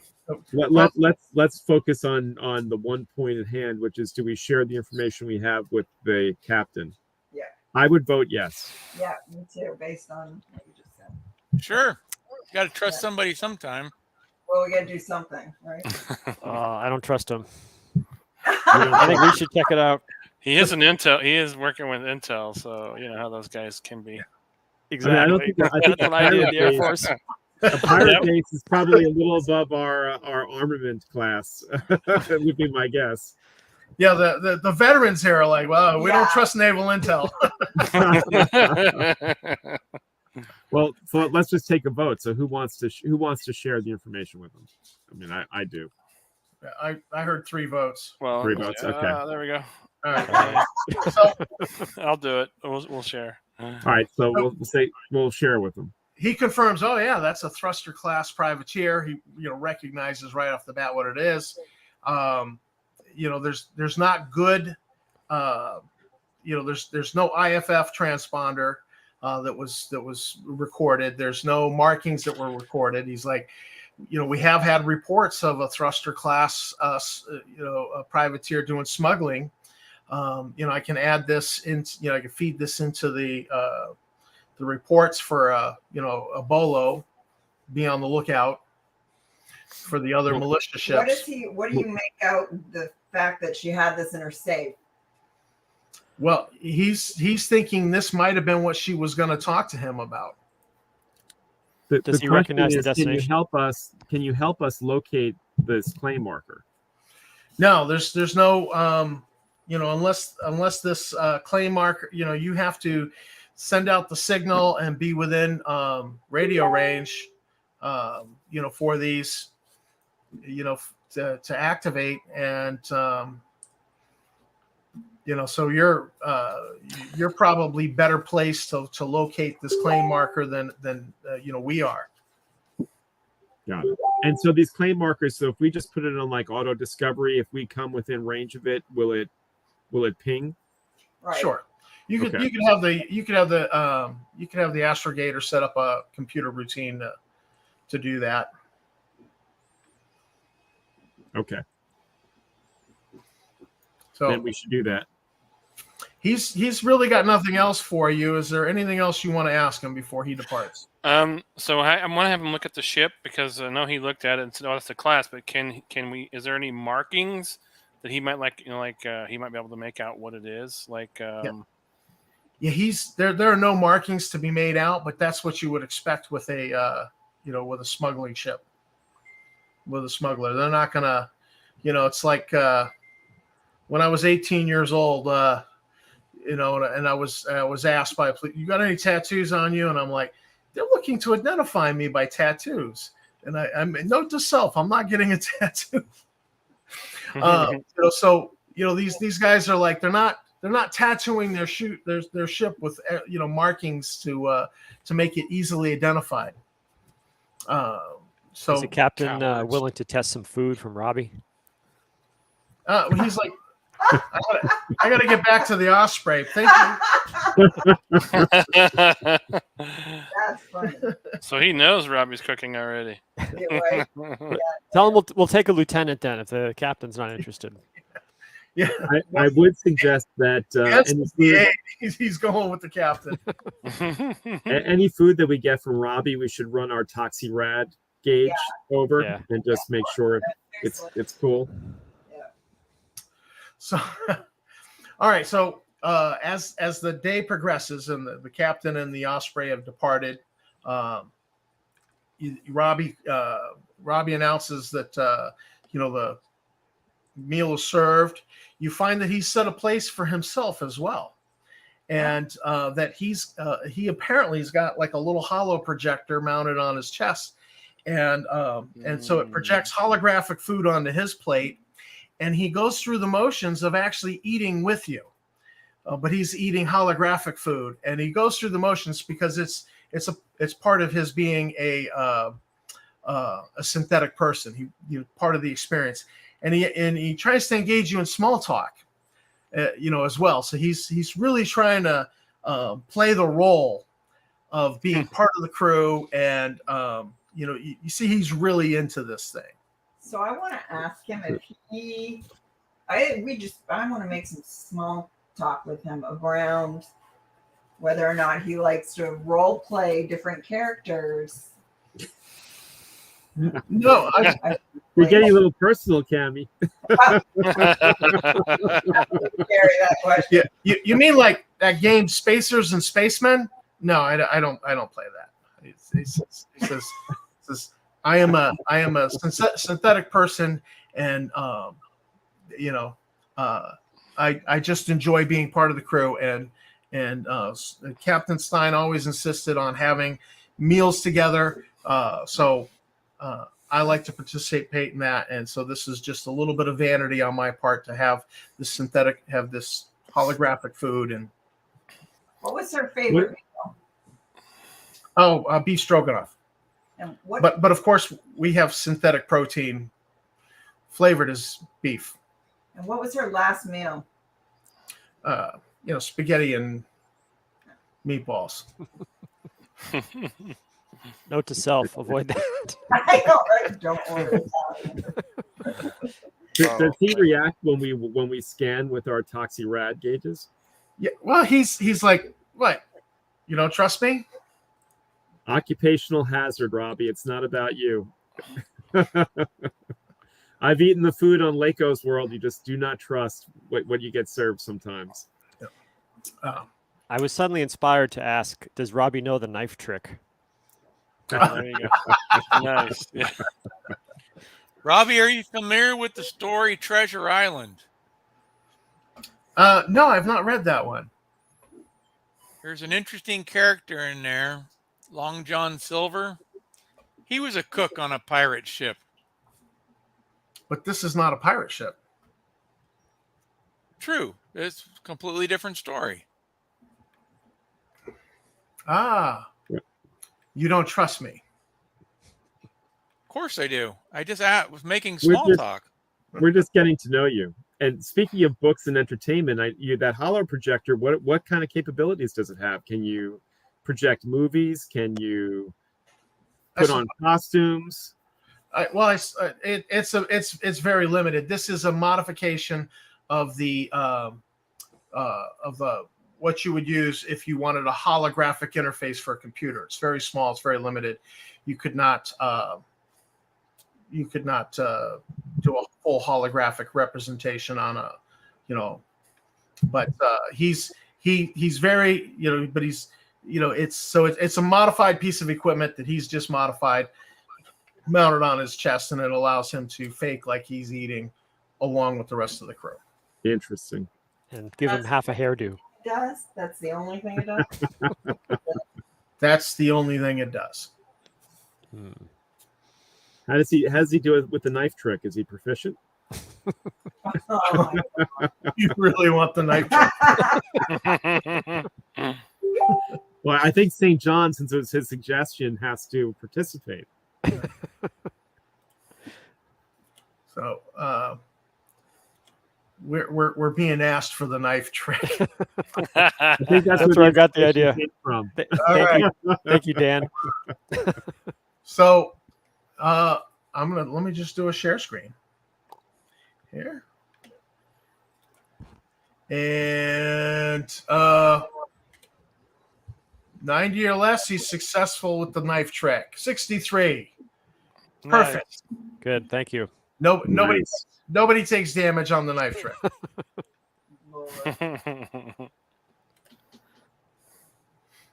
So, how far are we from the gold claim?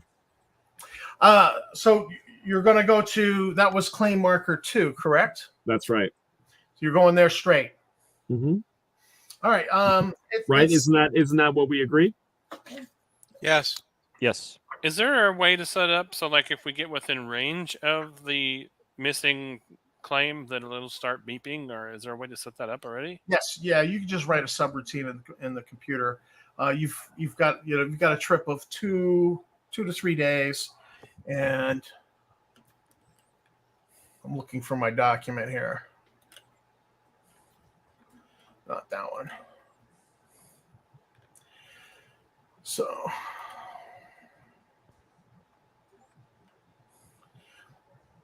No, that's second voyage. All right, so we're not going to bog down on that. It's a 3-day trip. You get in the area, you ping the you ping the claim buoy, and it leads you right to the asteroid. As you approach, you discover that there's somebody has set up an ion window. From the strength of it, it's only one ion engine involved, so that would tell you probably is another digger shuttle. There is no range that those shuttles can handle. Well, the ion engines I have computed under full thrust, nonstop, other than maybe a flip turn to start decelerating. They could operate for 83 days. So a journey of 2 and change AU, astronomical units, would be 2 to 3 days. And so 83 days. So it's a significant range. This is there are a lot of wildcat miners who operate out of just a small digger shuttle. They do a lot of prospecting. They do a little bit of mining. They're unable to process it, so they bring it back to Clarion Station and get it processed there to sell. So you find that it's as you begin to approach your radar, you're within 50,000 kilometers. You're seeing this ion window. He obviously has seen you, or if he hasn't, he's running the ion, the ion window as just pro forma to cover what he's doing. And the claim marker, I mean, basically by the law of the system, it means the claim is ours, right? So that is correct. He's in violation. He's claim jumping. Yeah. Okay. So, brush, I get that. I would say battle stations, and let's try to hail them. They're probably unarmed, at least in terms of the digger shuttle, right? So they don't pose that kind of threat. Could be. Maybe. But not as much armament as the Rockhound. Right. For sure. I mean, you probably, even if he had a laser battery, which he probably not on a digger shuttle, you shoot him up fairly quick. So then I guess our message should be stand down and prepare to be boarded, right? You can send that message. Is there a way to check for other ships nearby? Yeah, you're not not detecting anybody else on radar, and the Rockhound doesn't have energy sensors, so you don't have the longer reach that energy sensors would give you. What would be, so in terms of speed on the Rockhound, we can also theoretically outrun the digger shuttle. So their ability to run from us is limited, right? Well, you're both ion powered, so ADF is 1 for both ships. The true speed demons are anything with an atomic drive. Okay. Well, we can still blast him before he gets too far. Well, they know scenario. Well, we're here, right? Yeah, so, he's using the ion window to hide from you, and this is something you could do as well. With your ship, you just have a much bigger ion window that you can create with 6 engines. So I'm wondering if we should see where he goes. Yeah. So he's like, who are you? And what do you want? I mean, this is not your claim. Tell him we are the rightful owners of the claim. Tell him it is we our have claim. A marker there. Who are you? This was the Rockhound's claim, and Captain Stein passed away. This is the Rockhound that's speaking to you, so we have the rightful claim. Who are you? We're working with Captain Stein's husband, so we have the rights to this claim. So this guy identifies himself as Hamish. Hamish Van. He's a human male, and he's a wildcatter, and his ship is called the Brandy. And he's like, well, I thought the professor was selling the Rockhound. So I mean, hard times. How did you find this claim, Hamish? How did you find this claim? Well, because we're the only ones with the codes, right? Yeah, you're the only ones with codes. He says, I found the marker. I recognized it as a marker that I had traded to Captain Stein. I prospected this rock, discovered that it had a gold asset here, and he says, look, I apologize, but this is just it's a tough living here, and I've been on some hard times. Do you mind if I just finish topping off my hold for another 4 hours? Is all it would take. What we'd like you to do is to hold steady, and we'll get back to you in 1 second about that. All right. So my suggestion would be that we confiscate the majority of what he's taken, let him keep a little taste, and send him on his way. We've got all the leverage in this situation, so I don't see why why we would need to be that accommodating. It seems reasonable, and it seems reasonable. How much do they normally get paid for a prospector? Well, they sell a buoy.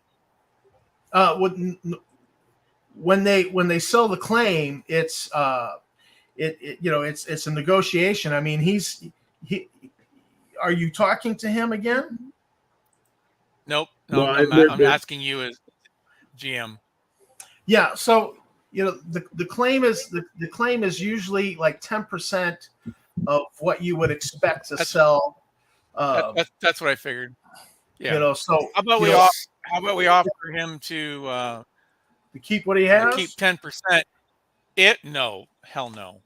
We don't know how long of he's what been he's here. got on hold. So we need to be able to inspect what he's pulled out already. Sure. All right. Well, he comes back with a counter offer. He says, look, your kind of ship, you're always looking for fresh claims. He says, this gold will get me out from behind the 8 ball if you let me keep it. And I will give you a claim. We'll just trade it. I will prospect and give you the next claim that I have that's worth more than 70,000 credits. How much have you mined thus far? So he's got a two cargo unit hold as a hull size 2 vessel, and he just needs to top off another 4 hours worth of mining. So that would be 4 times 4, 16,000 tons short of a full cargo hold.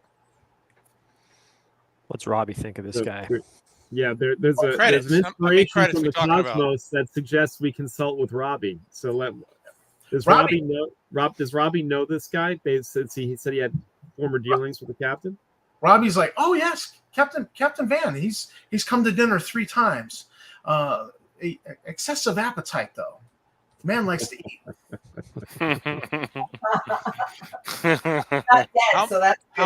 He's offering us 70,000 plus, but what's he got in the cargo hold right now with gold? Yeah. How much?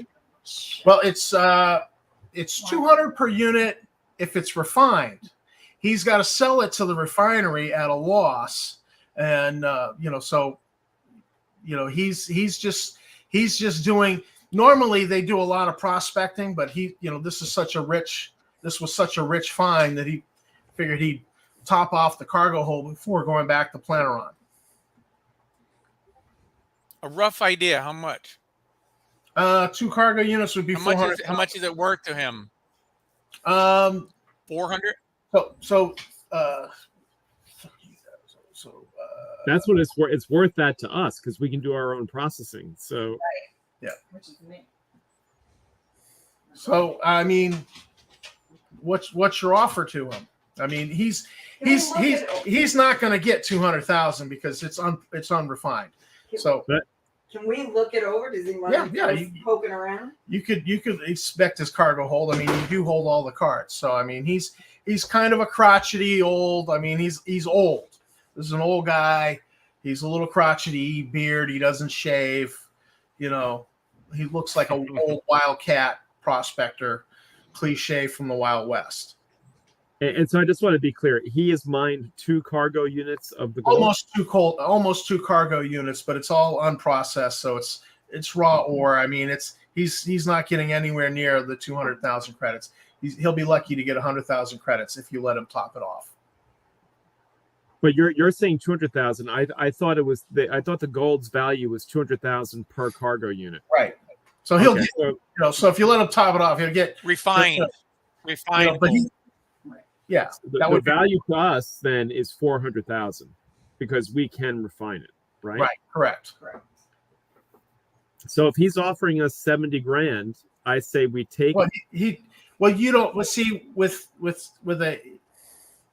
You don't. You he's never offering know. the promise that if he finds something, right? Yeah, he's offering to trade you the next marker. You know, the next find that he finds that's, you know, big money, not nickel iron. He could die, or quartz he could die crystal, tomorrow.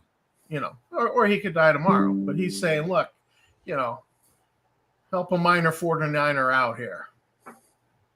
Well, there's a few things I think we need to consider. So, right, the payload's worth 400 grand to us. So his offering us something of potentially 70,000 in value doesn't quite cut it. Well, actually, it's not worth 400 grand. It's you need. It's unprocessed. You need 1,000 tons to make one cargo to refine into one cargo unit. So what he's getting is he's getting a minuscule amount that's going to get refined, and he's not going to see a full cargo unit out of that. I mean, it's. So can we? I mean, the bottom line is we're trying to estimate, right, how many cargo units does it represent to us when processed, right? If the value is for processed cargo units. But this, he's like, come on. He says, look, I'm an old friend of Captain Stein's. He says, I will help you out in the future. That's why I want to go take a look at it. You know what I mean? Yeah. Yeah. You can do a spacewalk and inspect this hole. All right. I want to put a dollar amount on what we think it's worth to us. Sure. Well, what's not clear in the rules is how much a cargo unit is in just tons. What I do know is that like gold, you've got to mine 1,000 tons to refine it to one cargo unit. But with mercury, you got to mine 500 tons to refine it to one cargo unit. You know, they're all different. So the numbers are not clear. I mean, like platinum, you got to mine 3,000 tons to refine it to one cargo unit. So it's well, just put it in, but just, I mean, however much he's mined, just put it into cargo, you know, percentage of cargo units that we think. Yeah, he's got rough numbers. Yeah, he's got basically 2 cargo units of unrefined gold ore. So he's got to sell that. You know, he's just trying to make fuel and spares and food and pay his mortgage and then get back out there. So he's just trying to sell that to get a little bit extra to get ahead because he's been behind on the 8 ball. Oh, hey, we want to ask him about the special friend, the white-haired friend, if he's ever seen the bad come-over friend. Yeah. Yeah. There's been a guy out at a newcomer to the Planeron station. It's been out there a time or two. That don't know what ship he's on, but I've seen that freaky white comb over, shaved head, so stupid. When's the last time you saw him? About a month ago.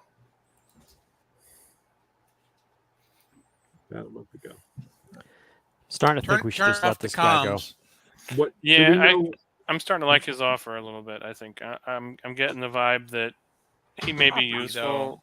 We want to keep him as a friend, but we also, I mean, we've got a financial dimension of this venture, right? We need to understand what value we're giving up. Yeah. And you can still mine this claim after he leaves. I mean, he's not played out the claim. It's still right. turning But if he's got two cargo units of unprocessed ore, if we were to process it, what do we think that leaves us with in terms of a cargo unit? I don't know. I mean, I'm gonna say, just guess. We're all guessing. We all have no idea. I'm gonna say it would process down the one cargo unit. Okay, so 200 grand basically. Okay, how about this? Wait. How about this? If we process it, then we don't have to gouge any prices. If somebody else processes it, they're going to take a huge profit. Correct. So he's going to make more credits by processing through us. So here's how we keep him as a friend. We let him finish processing. We will process it, give him a good percentage, more than he would get from somebody else, and then we'll change the code on the buoy. So he can't process it again. He's never touched the buoy. I mean, you'll take the buoy with you when you play out this asteroid. Got it. Yeah. So you'll just spacewalk, grab the buoy. So what's to stop him from coming back? Well, it'll be an empty rock then. If you fully dig it out. Let's hope that we can mine 14 cargo units of gold out of this puppy. That would be awesome. Okay, so let's do that. Let's process. Let him finish. We'll set our own 2 robots out, and when we got everything on board from him, we'll start processing while we're still digging, and he can just wait for it, or he can go on about his business, and we'll get back to him with his percentage. But we will offer him more percentage than he'd get from any other processor. Okay. So in the end, you'll give him 1 cargo unit of gold. Well, in the end, that's what he's not going to get the value. If the value of a processed cargo unit, right, his raw stuff is going to turn out to be 1 cargo unit of processed ore. That's worth 200,000 credits, and he would not see that 200,000 credits, right? So what's the normal? You said he had to pay them, right? All right. So I've already pre-done the math to know how long it's going to take you to dig out this asteroid.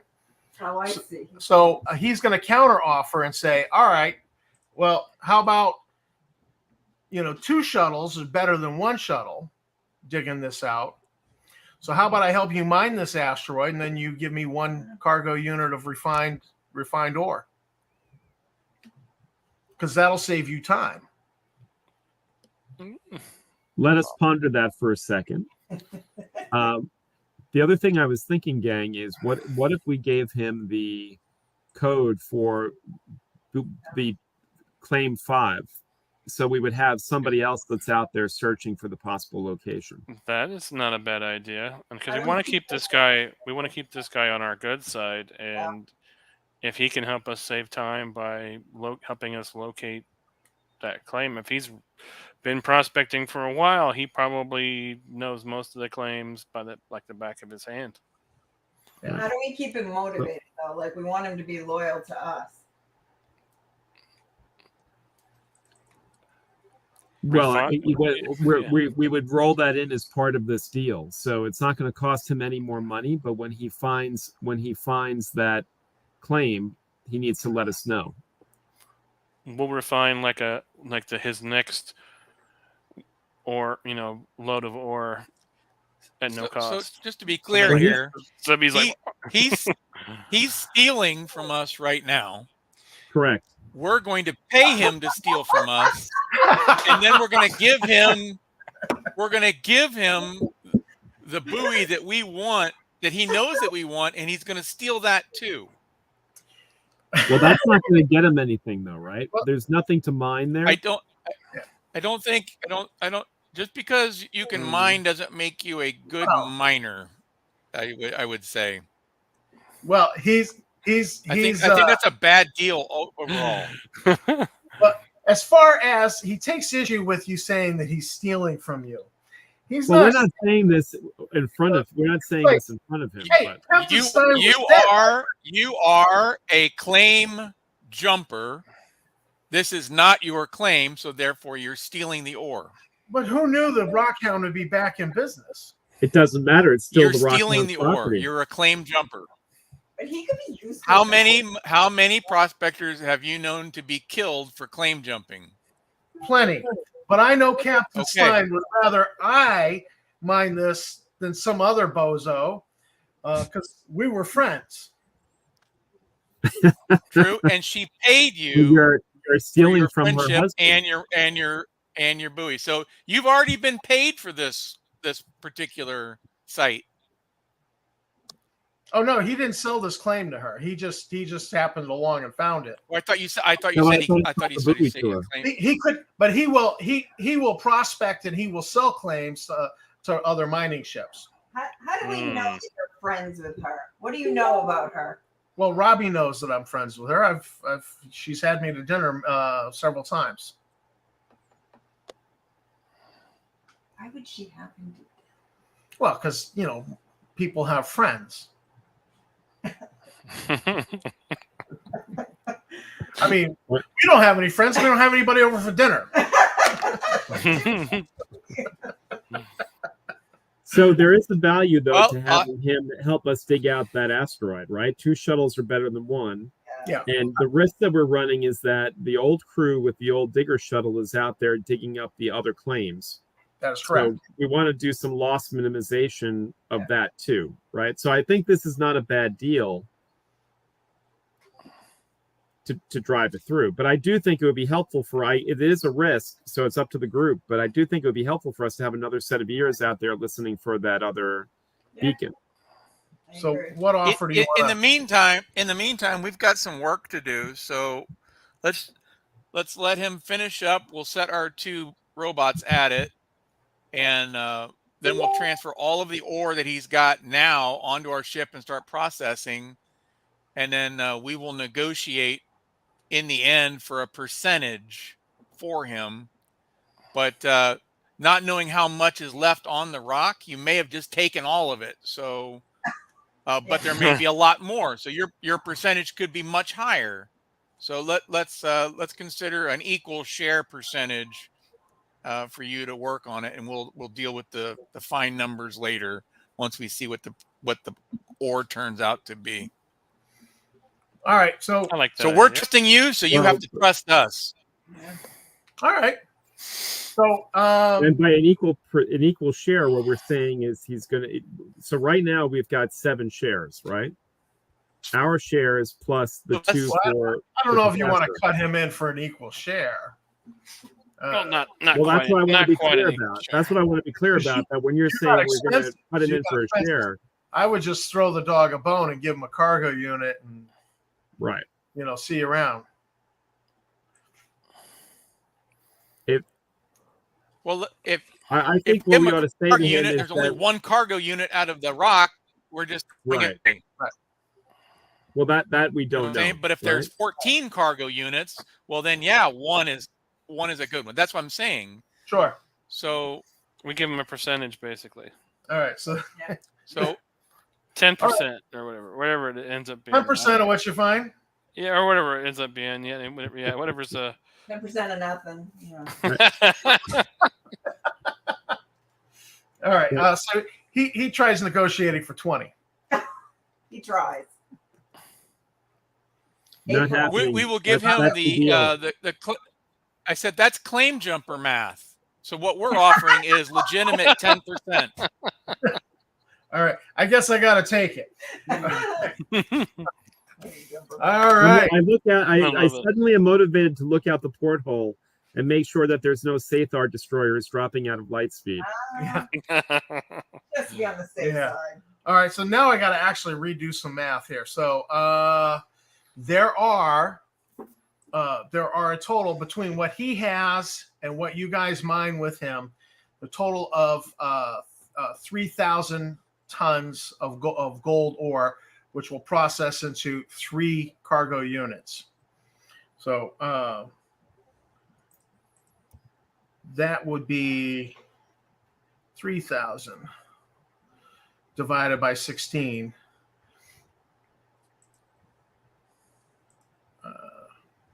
Oops, bad math. So why is my math not working here? You want me to do that? 3,000 divided by 6? No, something's going wrong with it. It's 187. Oh no, because it's What do you need to do math on? I already computed how long it would take you to mine this, which would be 30 I see. days. Okay. But it's 16 times 18 hours. So you work all the equipment in two 10-hour shifts, but you take it down for an hour, so you can do maintenance on it and not burn things out. So 18 hours out of a 20-hour day is 288 tons per day with his help. So you get it done. Instead of taking 13 days with his help, it takes only 10 days. So let me just change this now. Yeah. So while the processing is going on, what do we want to do about sharing the beacon code with him? Now the processing time is going to take 20 days. So It's a human. You can you know how much you're going to end up with. You can, at the end of 10 days, you can give him a percentage and tell him, all right, see you around. So at That the sounds end, so we're going to Now, wind as up far with as 3 telling them cargo the units. code, now see if you say we're looking at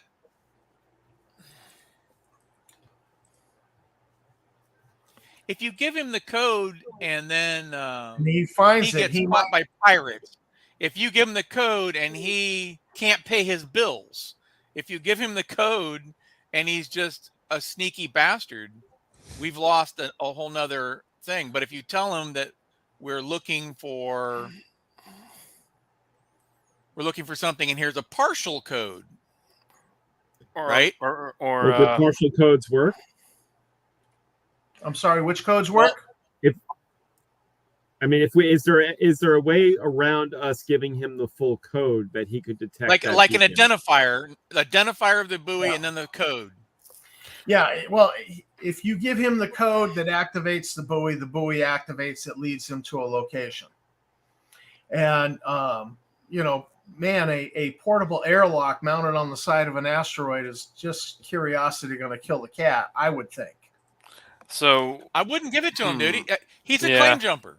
I mean, honestly, he's an old claim jumper that's desperate for money. So plus, why would you're you just give like, hey, we're looking for a treasure. Here, we're looking for a treasure room, and here's a map. You want to see if you can find it for us? But don't touch yeah, that's true. Yeah, that's a good way to look at it.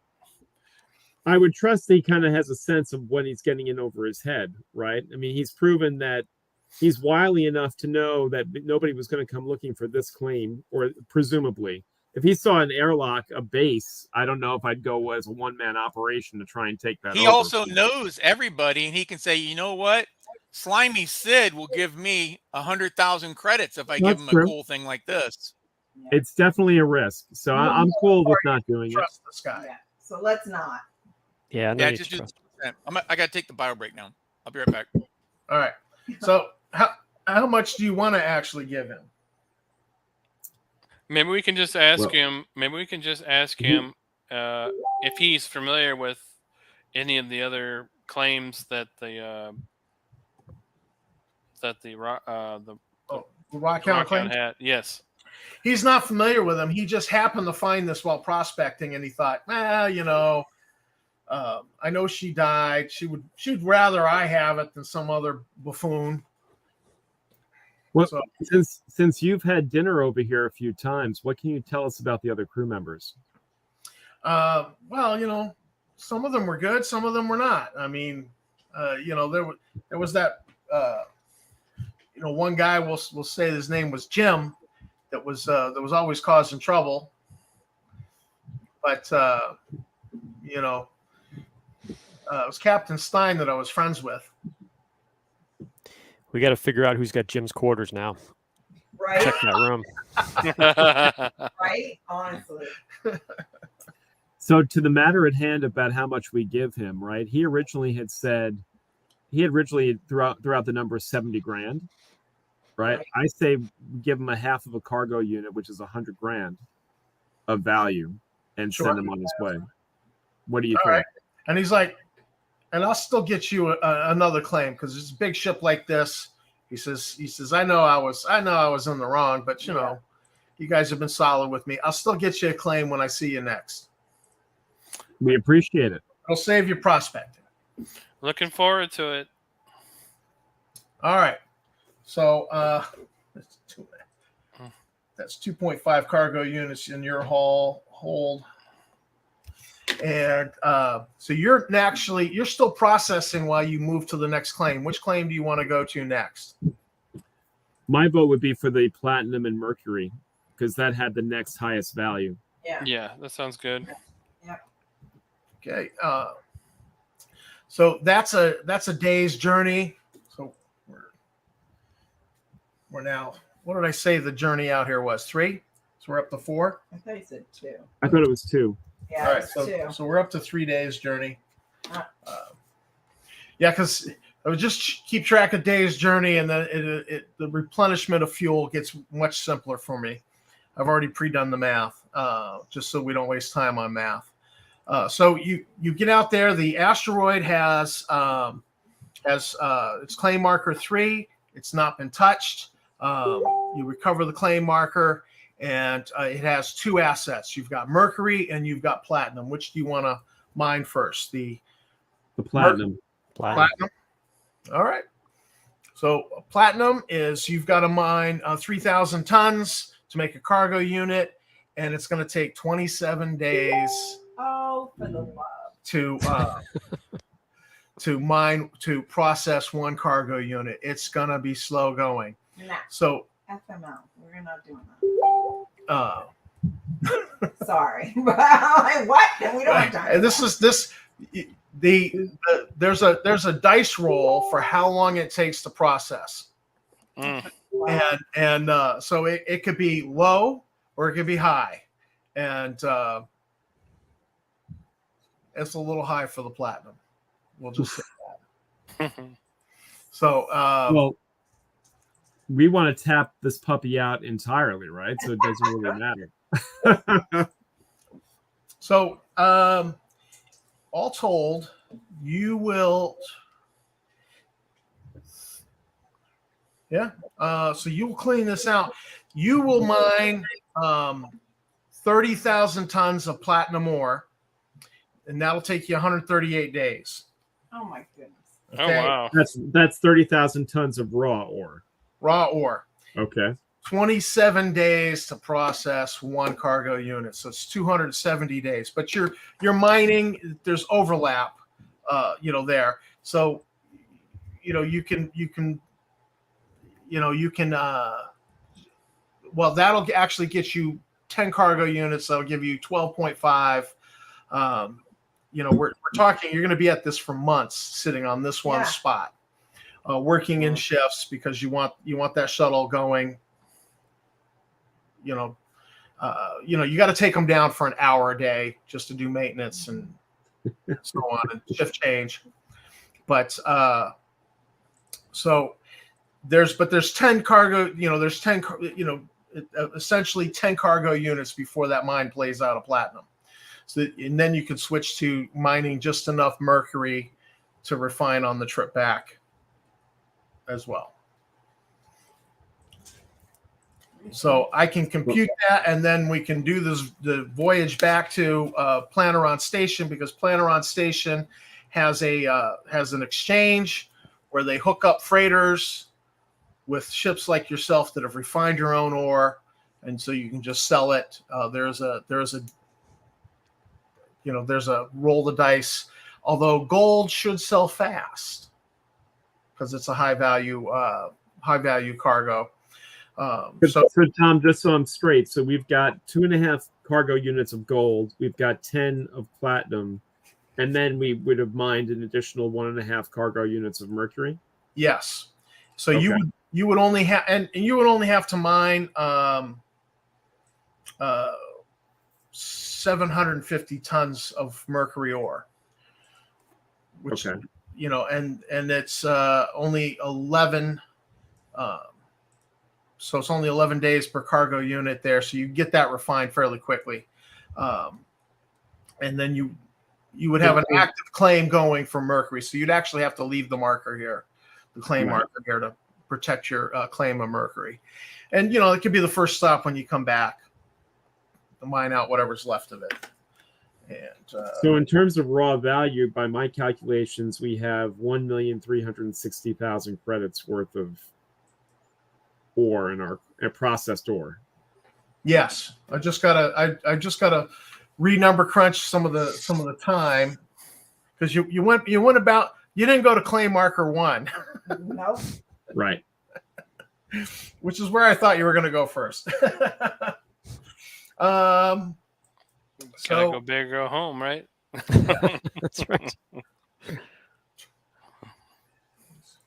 Plus another 11 and 5.5. I'm enjoying Worldwide's comments. Right. Funny. Yeah. I do feel like there should be some way we're scanning the radar for enemy ships inbound at any second. So, and what was the days on the other? So he saved you 10 days. So 80, 90. Are you still figuring out percentages? No, I'm just figuring out days. Okay. Because 295 divided by 40. Call it 70 something. No, 7 something. Sorry. Divided by 40. Oops. 295. Seven months. So nuts! I forgot to leave enough food for my quick death on the station. I hope somebody's been feeding. Well, here's the thing: is you have a hydroponic section that Robbie maintains. Doesn't react to that comment. Just takes it real and keeps going. Yeah. I stole one of those quick death eggs from Port Lauren. Well, yeah. What you guys are missing is that they went to a bar with their Drolosite friend who was a comedian, and he was doing a stand-up routine, which was so good and so exciting that a quick death decided to crash the party. Yeah. And somebody had hit this. Quick death was running on the street, and a car driver was panicking, and they crashed into it and came flying through the doorway of the club. And of course, they're all police officers, so they then responded to this situation, and it led to a whole saving the city from a South. It was a Sathar plot to infest Port Lauren with quick death. Yeah. So how many credits did y'all end up giving the prospector? 100,000. Was that beneficial to us, or were y'all being generous? I mean, he had originally talked about basically 70,000 worth of value, so we gave him 100,000, and he said that he would still find us another claim. So it worked out. Yes, and you don't know what that claim is going to be, but he's promising next claim that's at least worth more than 70,000. It's yours. So 7 months worth, and how much? So we prepaid for a 70,000 plus claim, and gave him an extra 30 to be a claim jumper and work for us for a little bit. There you go. I just trying to wrap my drowsy-light head around this. We save time, and as we all know, time is our most important asset. So process some money. So our take in terms of processed ore is 1,360,000 credits. Okay, that's fair. All in. Okay, Right. so he was right. He was just under 10% then. Yeah. So I'm talking about, we moved on. We mined out the gold, and then we moved on to the platinum and mercury mine. Okay, so good, good. we mined out all the platinum, and we still have some mercury left. You don't know how much is there, but you got a cargo unit and a half out of it. All right, fair enough. All right. God Almighty. See, this is, and again, Fred, you guys are destroying what I pre-planned. That's what we did. You absolutely knew that was going to happen, Tom. Yeah, Well, yeah, should it have happens. planned for that. So, I had pre-worked out. I had pre-worked out the math that after expenses, and then the profit divided into shares, that you guys would get like 2,300, for a shorter time period. And but I think we should just double that and move on with the adventure and make it $5,000 each was your share after the end, rather than bog down and doing math right now, because that's not as much fun. Does that sound fair? $5,000 per share? Yeah. That sounds light. We're dividing a million. Yeah. 1.3 million by 7. Yes. Well, we've got days of fuel. And 1 day of fuel for this ship is 7,200 credits. You've then got daily costs of consumables and daily cost of spares, and that's our profit after. That's our share of the net. And You're saying that we just spent 8 months in space and we made 5,000 credits? Well, we can bump that up. I just want to throw a number out there and move on with the adventure. So, all right, let's call it $10,000. Wow. Okay. Rather than Warmock is reconsidering his career. Wait. Didn't we just give that old man 100,000? Yeah, but he's paying for fuel, for spares, for food, and he doesn't have a hydroponic section to save money on food, and he's still got a mortgage to pay. So I mean, it's expenses eat up. I like the comment that this is space math. Space math. So we got 10. At least it's no RPG at from least it's not UCSR. I'm just saying, let's At agree least- upon a number so I don't have to number crunch math while That's you guys cool. sit there. You're Yeah, saying that's to fine. trust you. And we move on. All right, that's fine. We trust you All right. to make it worth our At while. least it wasn't space aftermath. I'm just saying. And let's say that your mortgage is paid for the 7 months, and you each keep $10,000 a piece. All right. Okay. How about we made enough money to buy our shuttle outright, and we get $10,000 a piece. I like that even better. How about you buy your shuttle outright and you get $5,000 a piece? All right, we'll meet you in the middle at 7,500 plus the shuttle. I mean, seriously, 8 months in space for that pay, I could go whack somebody on Planeron Station and make that kind of money. All right. You've paid your shuttle off, and you've got 7,500. There we go. Okay. And we move on. So arriving. Yeah. Thank you, Fred. Arriving at Planeron Station. Have you seen? I don't know if you guys have seen the Planeron Station document I threw up there. It was part of the new player intro, right? Yeah, well, I put it on the Port Lauren thing, but you might not have seen it. So let me do a little. Now, I don't know if you've seen the artwork in. So let's see, we blow this up a little bit. The artwork in Warriors of White Light, but it was basically the Planeron asteroid was inspired by Jason of Star Command, if you remember that from back in the day. Oh my God, I do. Yes. Space Academy. It was whenever I saw the artwork in Warriors of White Light, I was like, oh, I know what this is. And so this is a cross-section map I did up geez, I don't know, 10 years ago for the Frontier Explorer, figuring that the Royal Marines would get tired of coming out here and having to run off whoever set up camp on this rock for nefarious purposes. And eventually the Crown of Clarion would just license this to a group called Space Mines. They don't administrate well. Part of the terms of the lease is they're supposed to manage the rock. So the Royal Marines, there was politics involved, and the government doesn't want to pay for policing this, and Space Mines only cares about as long as their operation is not impacted.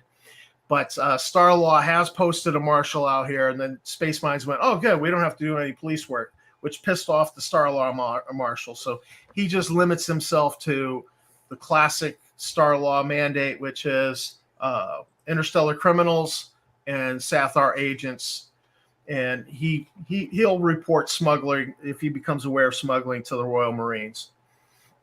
And the main section here in Planeron is the core, and what the core is this. It's a cylindrical, huge cylindrical shaft in the center of the asteroid that has been mined out, and there are like 13 levels, and they're catwalks mounted on the side, and then going back into the rock are businesses where it's been hollowed out in there, and so you've got the catwalks, there are elevators. Then there's, there are pipes connecting between the catwalks. So because it's 0G, people will just pull themselves down rather than walk to the elevator. Sometimes you see somebody, jump off a catwalk and he's got jet boots, and so he'll go rocketing down. Yazarians are pretty good for that. It's a huge cylinder, yeah. So you can, the core is where all the businesses are. That's where the exchange is that you go to set up to sell off your cargo to a freighter. And it takes you at least 10 days to manage to sell all the cargo. The gold, of course, sells right away. But it's catch as catch can with the freighters. And, they're looking to make the best deal they can. While we're there, let's go to the marshal and show that picture of the white-haired guy. Yeah. Well, you go to the marshal's office, and he has a kiosk for you to make a report, automated report. This is Starlaw. Yeah, it's a Starlaw office, but he's got like a little kiosk, like an ATM machine, and you can make your report. He's like a mall cop. And let me guess. He's the marshal's a human. Probably. Figures. Wow. No. And we're allowed to walk around armed on Planeron Station, right? Oh yeah. You know what they call people on Planeron Station who are unarmed? Dead. Yeah. Dead. Victims. Oh. So it's Space Mines doesn't do much to police. Starlaw doesn't bother with petty crimes. He only concerns himself. He's not free security for Space Mines. And if the Royal Marines show up, they're pissed at Space Mines. They don't take notice to hardly anything unless it's outrageous, in their face type of thing. But basically, if the Royal Marines show up here, they're looking for somebody. They concern themselves with that, and then they leave. Starlaw only concerns himself with what he's interested in, and Space Mines security doesn't care as long as Space Mines operations is not impacted. So, what were the extra weapons that were left behind in the captain's cabin? 2 laser pistols and a laser rifle. All right, so Gru doesn't have a weapon, so he's going to carry one of the laser weapons with him. Okay. With laser pistols. I'm sorry. Sure. Couple of clips. Because besides being armed, Drozelites, multiple arms, he'll need a weapon as well. And we were missing the dry humor from our former draw. Right? Aaron played a Dralosite in the Port Lauren game. So funny. And how many limbs do you guys have? Like one of you's got 6. Gru has 6. 3 on top, 3 on the bottom, typically. So you get a ranged weapon attack for every pair of arms, right? You get you can do a melee. You can punch 3 times. Okay, but not ranged weapon. Well, with ranged weapons, you can shoot 2 weapons if you want. If you could draw 2 laser weapons, but you've got your dominant hand, right? All right, and then your non-dominant hand's got a penalty because it's not your dominant hand, and then you got another penalty because it's 2 weapon firing. Got it. But that's why the verse like to do 2 weapon firing because they're ambidextrous, so they have no penalty for the non-dominant hand. So that's why you see a lot of pistol. As Dralosites don't have hands and arms, they have pseudopods. We take no minuses. We can shoot as many weapons as we like. As a public service announcement, by my reckoning, Warmock has gone at least 8 months without causing something to bleed. That is about to change. Just as a public service announcement. He's looking for a fight. Where would you, so the directory for Planeron Station for the Corps is level 1 is the Credit Infirmary. That's the for-profit infirmary. Star Law Office, the Exchange, and the Brotherhood of Spacers.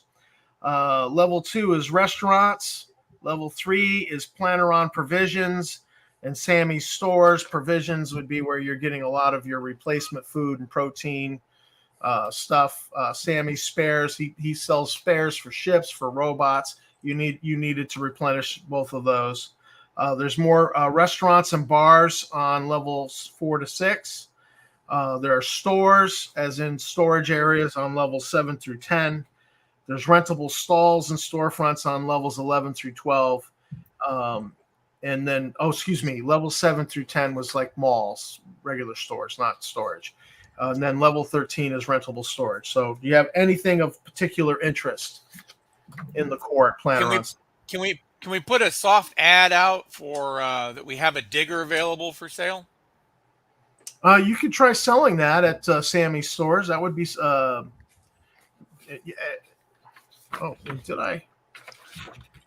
Did I write in a pawn shop? That might be something you could sell at the pawn shop. Yeah, Rico's Pawn and Trade on level 2. Only suckers sell stuff to pawn shops. No, we're looking for actually make some money. We'll sell. Okay. So, pawn shops give you 5%, maybe. So Sammy's Stores, he's only looking to offer you half price, $4,000 for the digger unit. How much did we pay for it? We only paid $500. That's what I thought. They normally go for $8,000 though. Yeah. And he's like, what's the chance of our digger unit malfunctioning though? Well, always a chance. Maybe we should hold on. Always a chance. If the campaign goes, we only put 500 into it. I was just thinking that it was one of those things like, hey, they're looking for a digger unit and they'll give 20,000 just because they absolutely have to have one and nobody's got one. Then we'd sell it, but otherwise we'll just keep it for parts. It's only 500 bucks or 500 credits. Sounds good. We hang on to it. All right. Gru's going to send a message to the marshal that he's considering joining the marshal service and he'd like to have an interview. Good luck with that. Actually, there's a lot of qualifications you got to meet to join the marshal service, and you probably have to apply back at Morgane's World, where we'll send a message to the marshal that we have a fresh vegetable hydroponics lab and a professional gourmet chef on board. We'd like to invite him over for dinner. You don't. There we go. We put out an ad about the comb over guy that we have a reward we found something of his. I don't know, something to get his attention. The mule won't work, huh? Yes, We I don't know. offer him a free meal. Robbie style. I don't. Do they have Do they have hydroponics lab here? Yeah, they have a whole provisions there. I imagine that the provisioner must run his own hydroponics. He certainly sells the nutrient solution and more seeds for replenishing ships. You know, when they're hydroponics lab tanks. You haven't had a problem because Robbie manages it well. But even if Robbie had a problem, Tammy could step in with her character and assist to prevent a collapse of the hydroponics section. Gru will make sure that Robbie has plenty of opportunities to go onto the station himself and peruse and go shopping if he desires it. Robbie has everything he wants delivered to the ship. He doesn't leave the ship. He doesn't set foot on the station. Interesting. Well, he still offered it to him anyway. That is a peculiarity to Robbie. He does not leave the ship. But I thought he likes to hang out and learn the ways of humans and other beings. Yep. But he's like, no, I'll stay on. I'll stay on the ship. So Warmock is going to make some. Would he like Would he like us to find him a synthetic companion? Yeah, I was going to ask about that at dinner, but awkward. He's good. I have 5 companions to interact with here on the ship. I'm quite happy and well socialized. How much is a synthetic cat?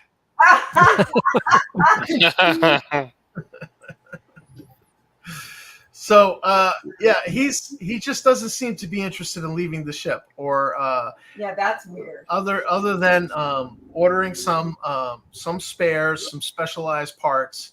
You know, it's you think he's he's done something like order a flashlight to install on his finger, type of thing. But he just tinkers a little, but he doesn't go to the engineer for any tinkering. He does his own tinkering on himself. Interesting. That's So that breaks the fourth law of robotics. I'm gonna have to look into that. Wrong franchise. So Warmock is going to commandeer one of the laser rifles because I didn't see one on my character sheet, and I think a lot of my other gear might have been police issue from Port Lauren. So I'm going to stop by the local weapon shop and buy a power backpack, a power belt pack, an albedo screen, an inertia screen, and an exoskeleton. Sure. You have a rule book handy? Somewhere. I'll look up the prices. I'll make sure I have enough. I know I have enough cash. Oh, you have more than enough. Yeah. You can add them to your sheet and deduct the cost later. Okay. That's fine. Now, what I would suggest that we do is we try to find some leads and see if the old crew has passed this way. Maybe their digger shuttle. Maybe they tried to sell some ore, which is probably from one of our claims. Well, one of the things you could do is there is a Brotherhood of Spacers, and anybody who is a spacer can be a member of the Brotherhood of Spacers. I would presume that all of you have joined. Since you're crew of the Rockhound, you can actually go there and, just say, hey, message board is so-and-so here. So you can look up the other crew, see if they're on station. And if they've registered themselves as being on station. Let's do that. So I like that suggestion. You don't find anybody on station. Are there other Dralocytes on board? Oh, there's plenty of Dralocytes. Clarion's like 90% human, but Planeron Station's got a. That's what that smell is. A good mix. Down with humans. We'll go of Dralocytes and pass around the picture of that vile comb-over human. Yeah, we need to get him. Okay. I'll be back in 1 second, gang. Yeah, I said we need to have a reward out for the comb-over guy. Oh. If we found something of his, contact us. Blah blah blah. So you notice that there's somebody who does seem to be taking interest in you passing around that picture of Whitey, and Whitey. when you look at him, you know he clearly passed his intuition check, and he literally jumps off the platform of the core and kicks in his jet boots and goes rocketing down the core somewhere. Here we go. We got action. Yeah. Uh-oh. Of course, the Go after him. of course That the sounds Arzarian. So Perfect for you. can I glide after him? How far down does it go? You can't glide in zero gravity. That's why you would need jet boots, and you didn't buy any. So, but you can run to the edge and look where he went. Okay. I'll do that.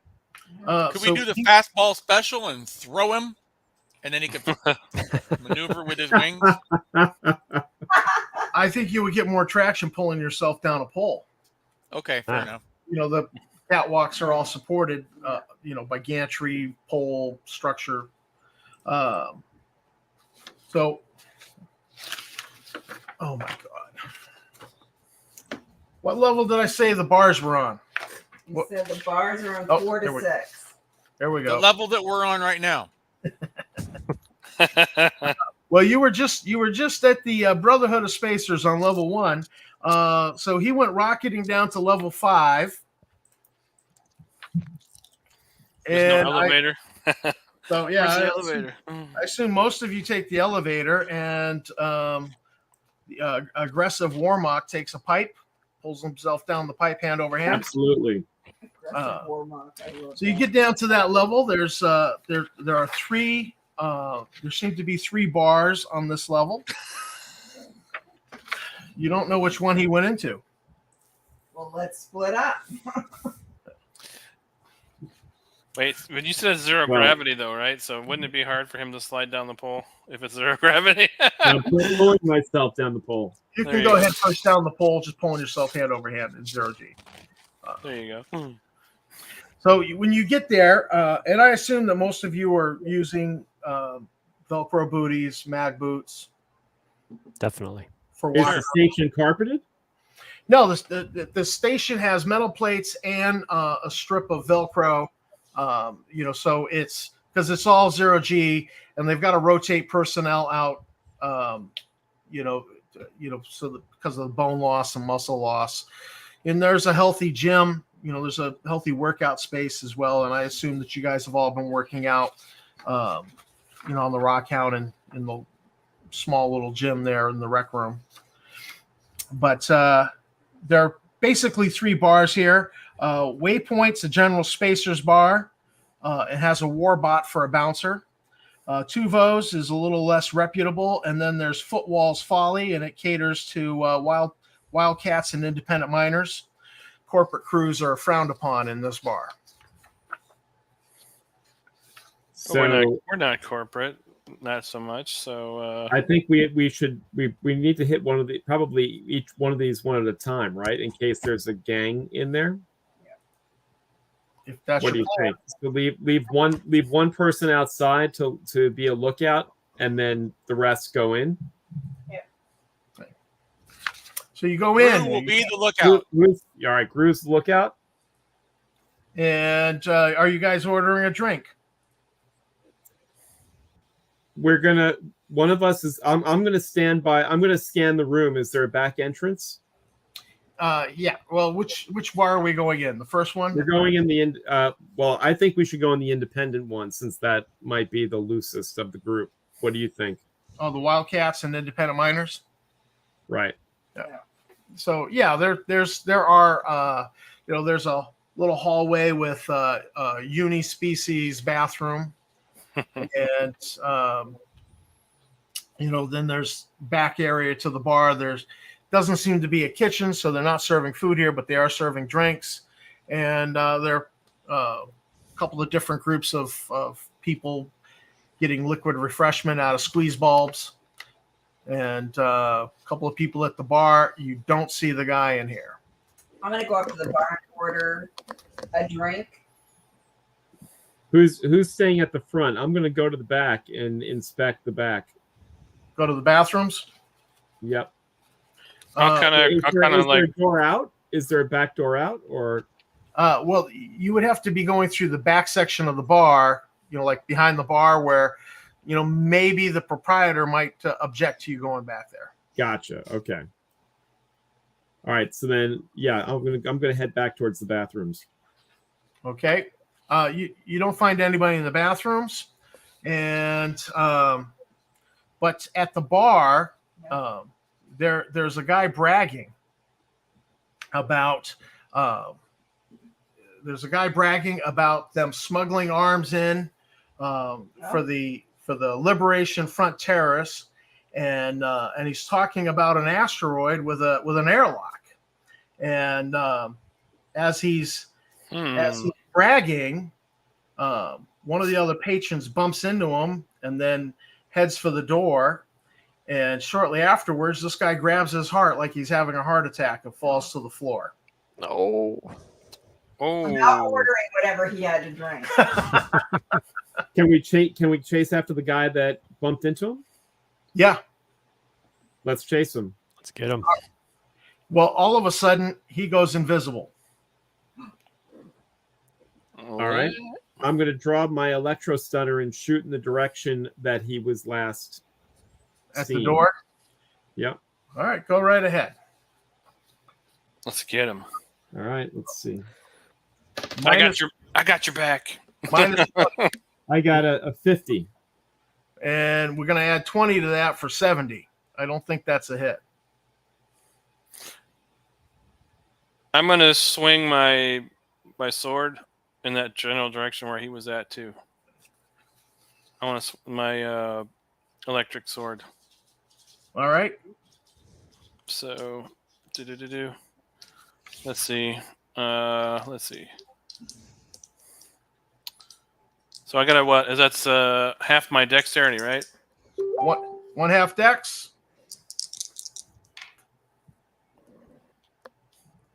Ooh. Nope. Sorry. I misread it. We're adding 20 for the invisibility. Yeah. Richard. I'll shoot. All right. I got a 51. Is that any good? Well, plus 20 because he's invisible, so that's a 71. I don't think that's a hit. So. All right, I'm going. Well, is anybody else doing an action? Cammy's at the bar. I'm at the bar, and I feel like I want to ask the bartender what just happened. And I want to engage the bartender. Well, the bartender's moving to help the guy on the floor. Oh, that's right. So when I have the opportunity, I have medical skills, so I'm going to take out my med kit and try and help the guy on the floor. All right, so go ahead and scan him. So you came back from out there then? Yeah. So, Gru, what happens with you is you're outside watching and you see a distortion field of somebody come running out and jumping over the balcony. They're obviously using a hollow field to be invisible. And then you hear the telltale sound of jet boots kicking in and him going down the core to the bottom. So that's Gru. Warmock, diagnosis is generally 100%. And what you diagnose is the guy had a heart attack. And but you also find an injection site. Is there any kind of toxin I can neutralize? You don't detect a toxin. Is the guy's dead? The guy has his heart has stopped, and the med scanner is reading it as a heart attack. If I were to stay dose him, does that give us the opportunity to bring him to a medical facility and possibly revive him? You can try freeze fielding him. And yeah, you can try. All I'll give it a shot because this guy's got some information we might need. Yeah. So also you've got members of his crew are like, hey, what are you doing? Why'd you and they're starting to push and they're acting like you might have done something to the guy. I'm saying I'm trying to save his life. Somebody's poisoned him. All right, so go ahead and make a PER roll while I look up activating a freeze field. Okay. And I kind of move close by in case anybody tries to still push. I want to try to protect Warmock a little bit, kind of like. I rolled a 74 and my personality's a 50. So this is not going well. They're like grabbing their guy, and they're like, "Hey, leave our guy alone." And they're trying to leave, but they're also putting their hands on their guns because some of you have drawn weapons. All right, so I come Well, up. if you don't let me help him, he's gonna die. Yeah.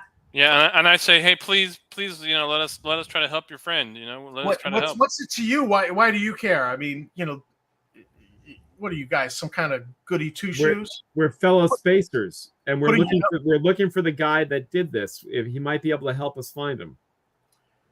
Yeah, and they're kind of looking nervous and guilty, and they're pushing their way to the door.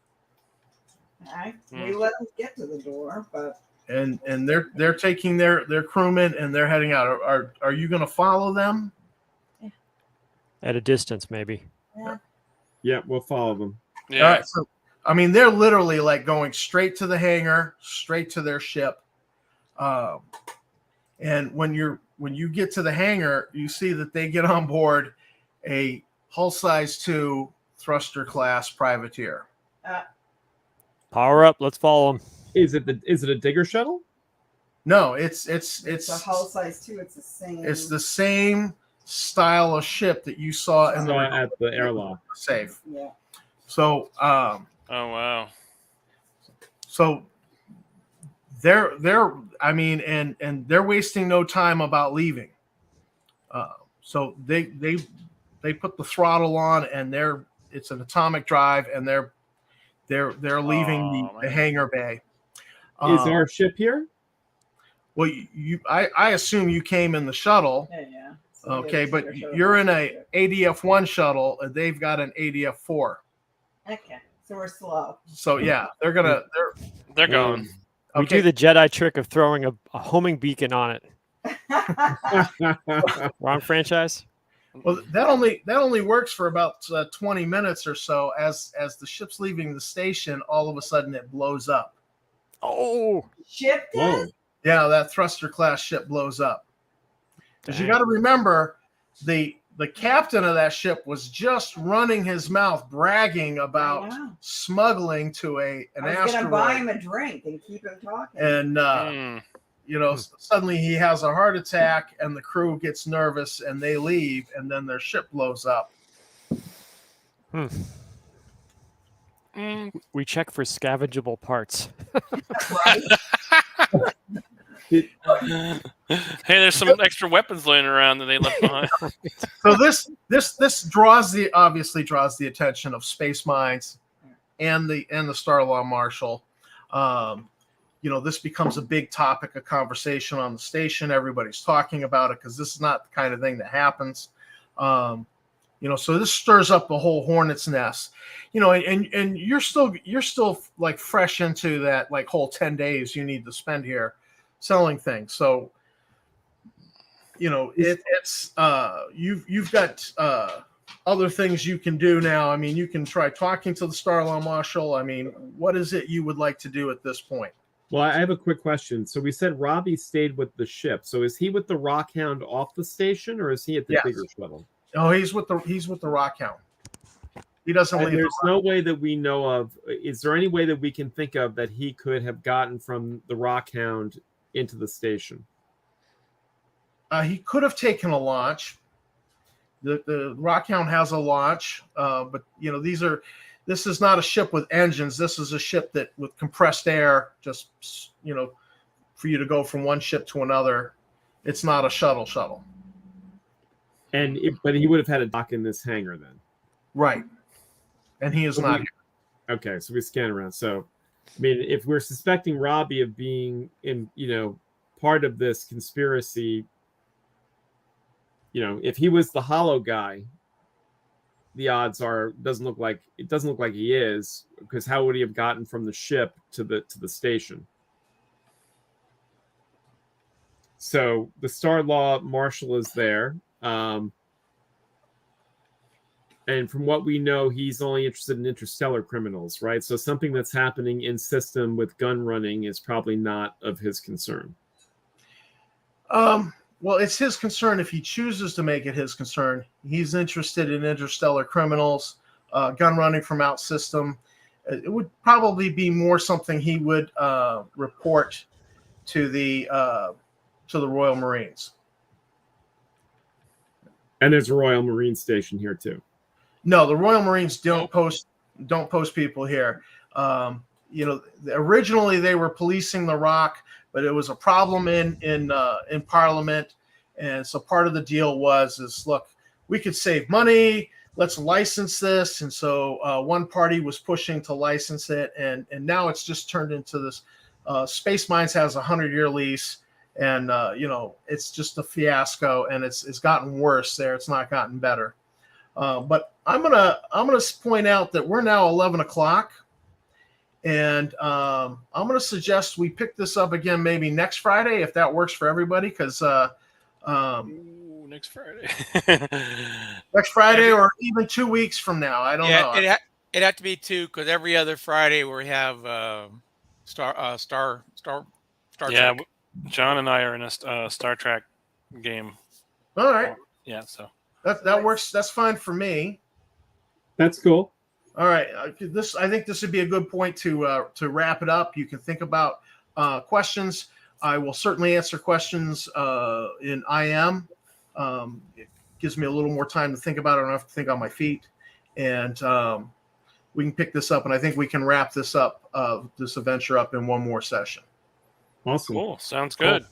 This was fun. It's great getting to meet everybody. And this is definitely good. And I haven't really, as far as Star Frontiers goes, I've never really got to play anything with a Nighthawks sort of vibe to it. So kudos. So there we go. Thumbs up. Oh, we didn't even have a space battle. Well, not yet. I mean, we kind of had some interactions in space, which is usually most of the stuff that I've done has been on the ground. Dog in the next session. He's nothing at all. There's not even shot a weapon in this session. I just want to point out, Warmock, that I did not take out a weapon and just randomly cause panic. For 3 of you, what she's referring to is in one of our first investigations in Port Lauren, the suspect that they needed to talk to, she just pulled out her laser and shot him. And they're like, no! Everyone was like, no! I like what Worldwide Goji Kai wrote. So the last one, he says, "Guys, how old is this station? Pretty old. Why? Warning klaxon sound as the radiation fields fail to activate as the pirate vessel chugs away, leaving yummy radiation." Oh, no reason. Yeah, we've had a lot of great comments from the audience tonight, so thank you everybody for watching. Definitely, thanks, audience. Definitely. And thank you guys for being such a good audience tonight and helping us out. Yeah, all the good suggestions, definitely helpful. I had a hard time paying attention to the chat. I apologize for not clicking more of these on screen. I like this. This is definitely good, to have the audience, be a part of it, immersed in our sessions. It's good. I like it. Absolutely. This is again, this is my first live stream, so I've never done it this way before, and so I appreciate everybody who chimed in and even just poked their head in for 15 minutes. Yeah. Well, I like it. I like it. Star Frontiers. Today is the day, right? Today is the actual anniversary day. So. Today is the day. Happy 40th. 40 years ago today, GenCon. This game debuted. I like that comment. Your toughest battle was for your 7,500 credits. And it was worth it. That's true, and that's true, man. God. Well, the second one I think was the hardest battle was the claim jumper. That was a pretty hard battle too. Oh yeah, Progeny doesn't explain that. Oh my goodness. We did get to discharge weapons though at something we couldn't hit. There you go. That's true. Yeah. That guy died anyway, right? Next time. Right. Well, actually, that guy, TBA. I don't know.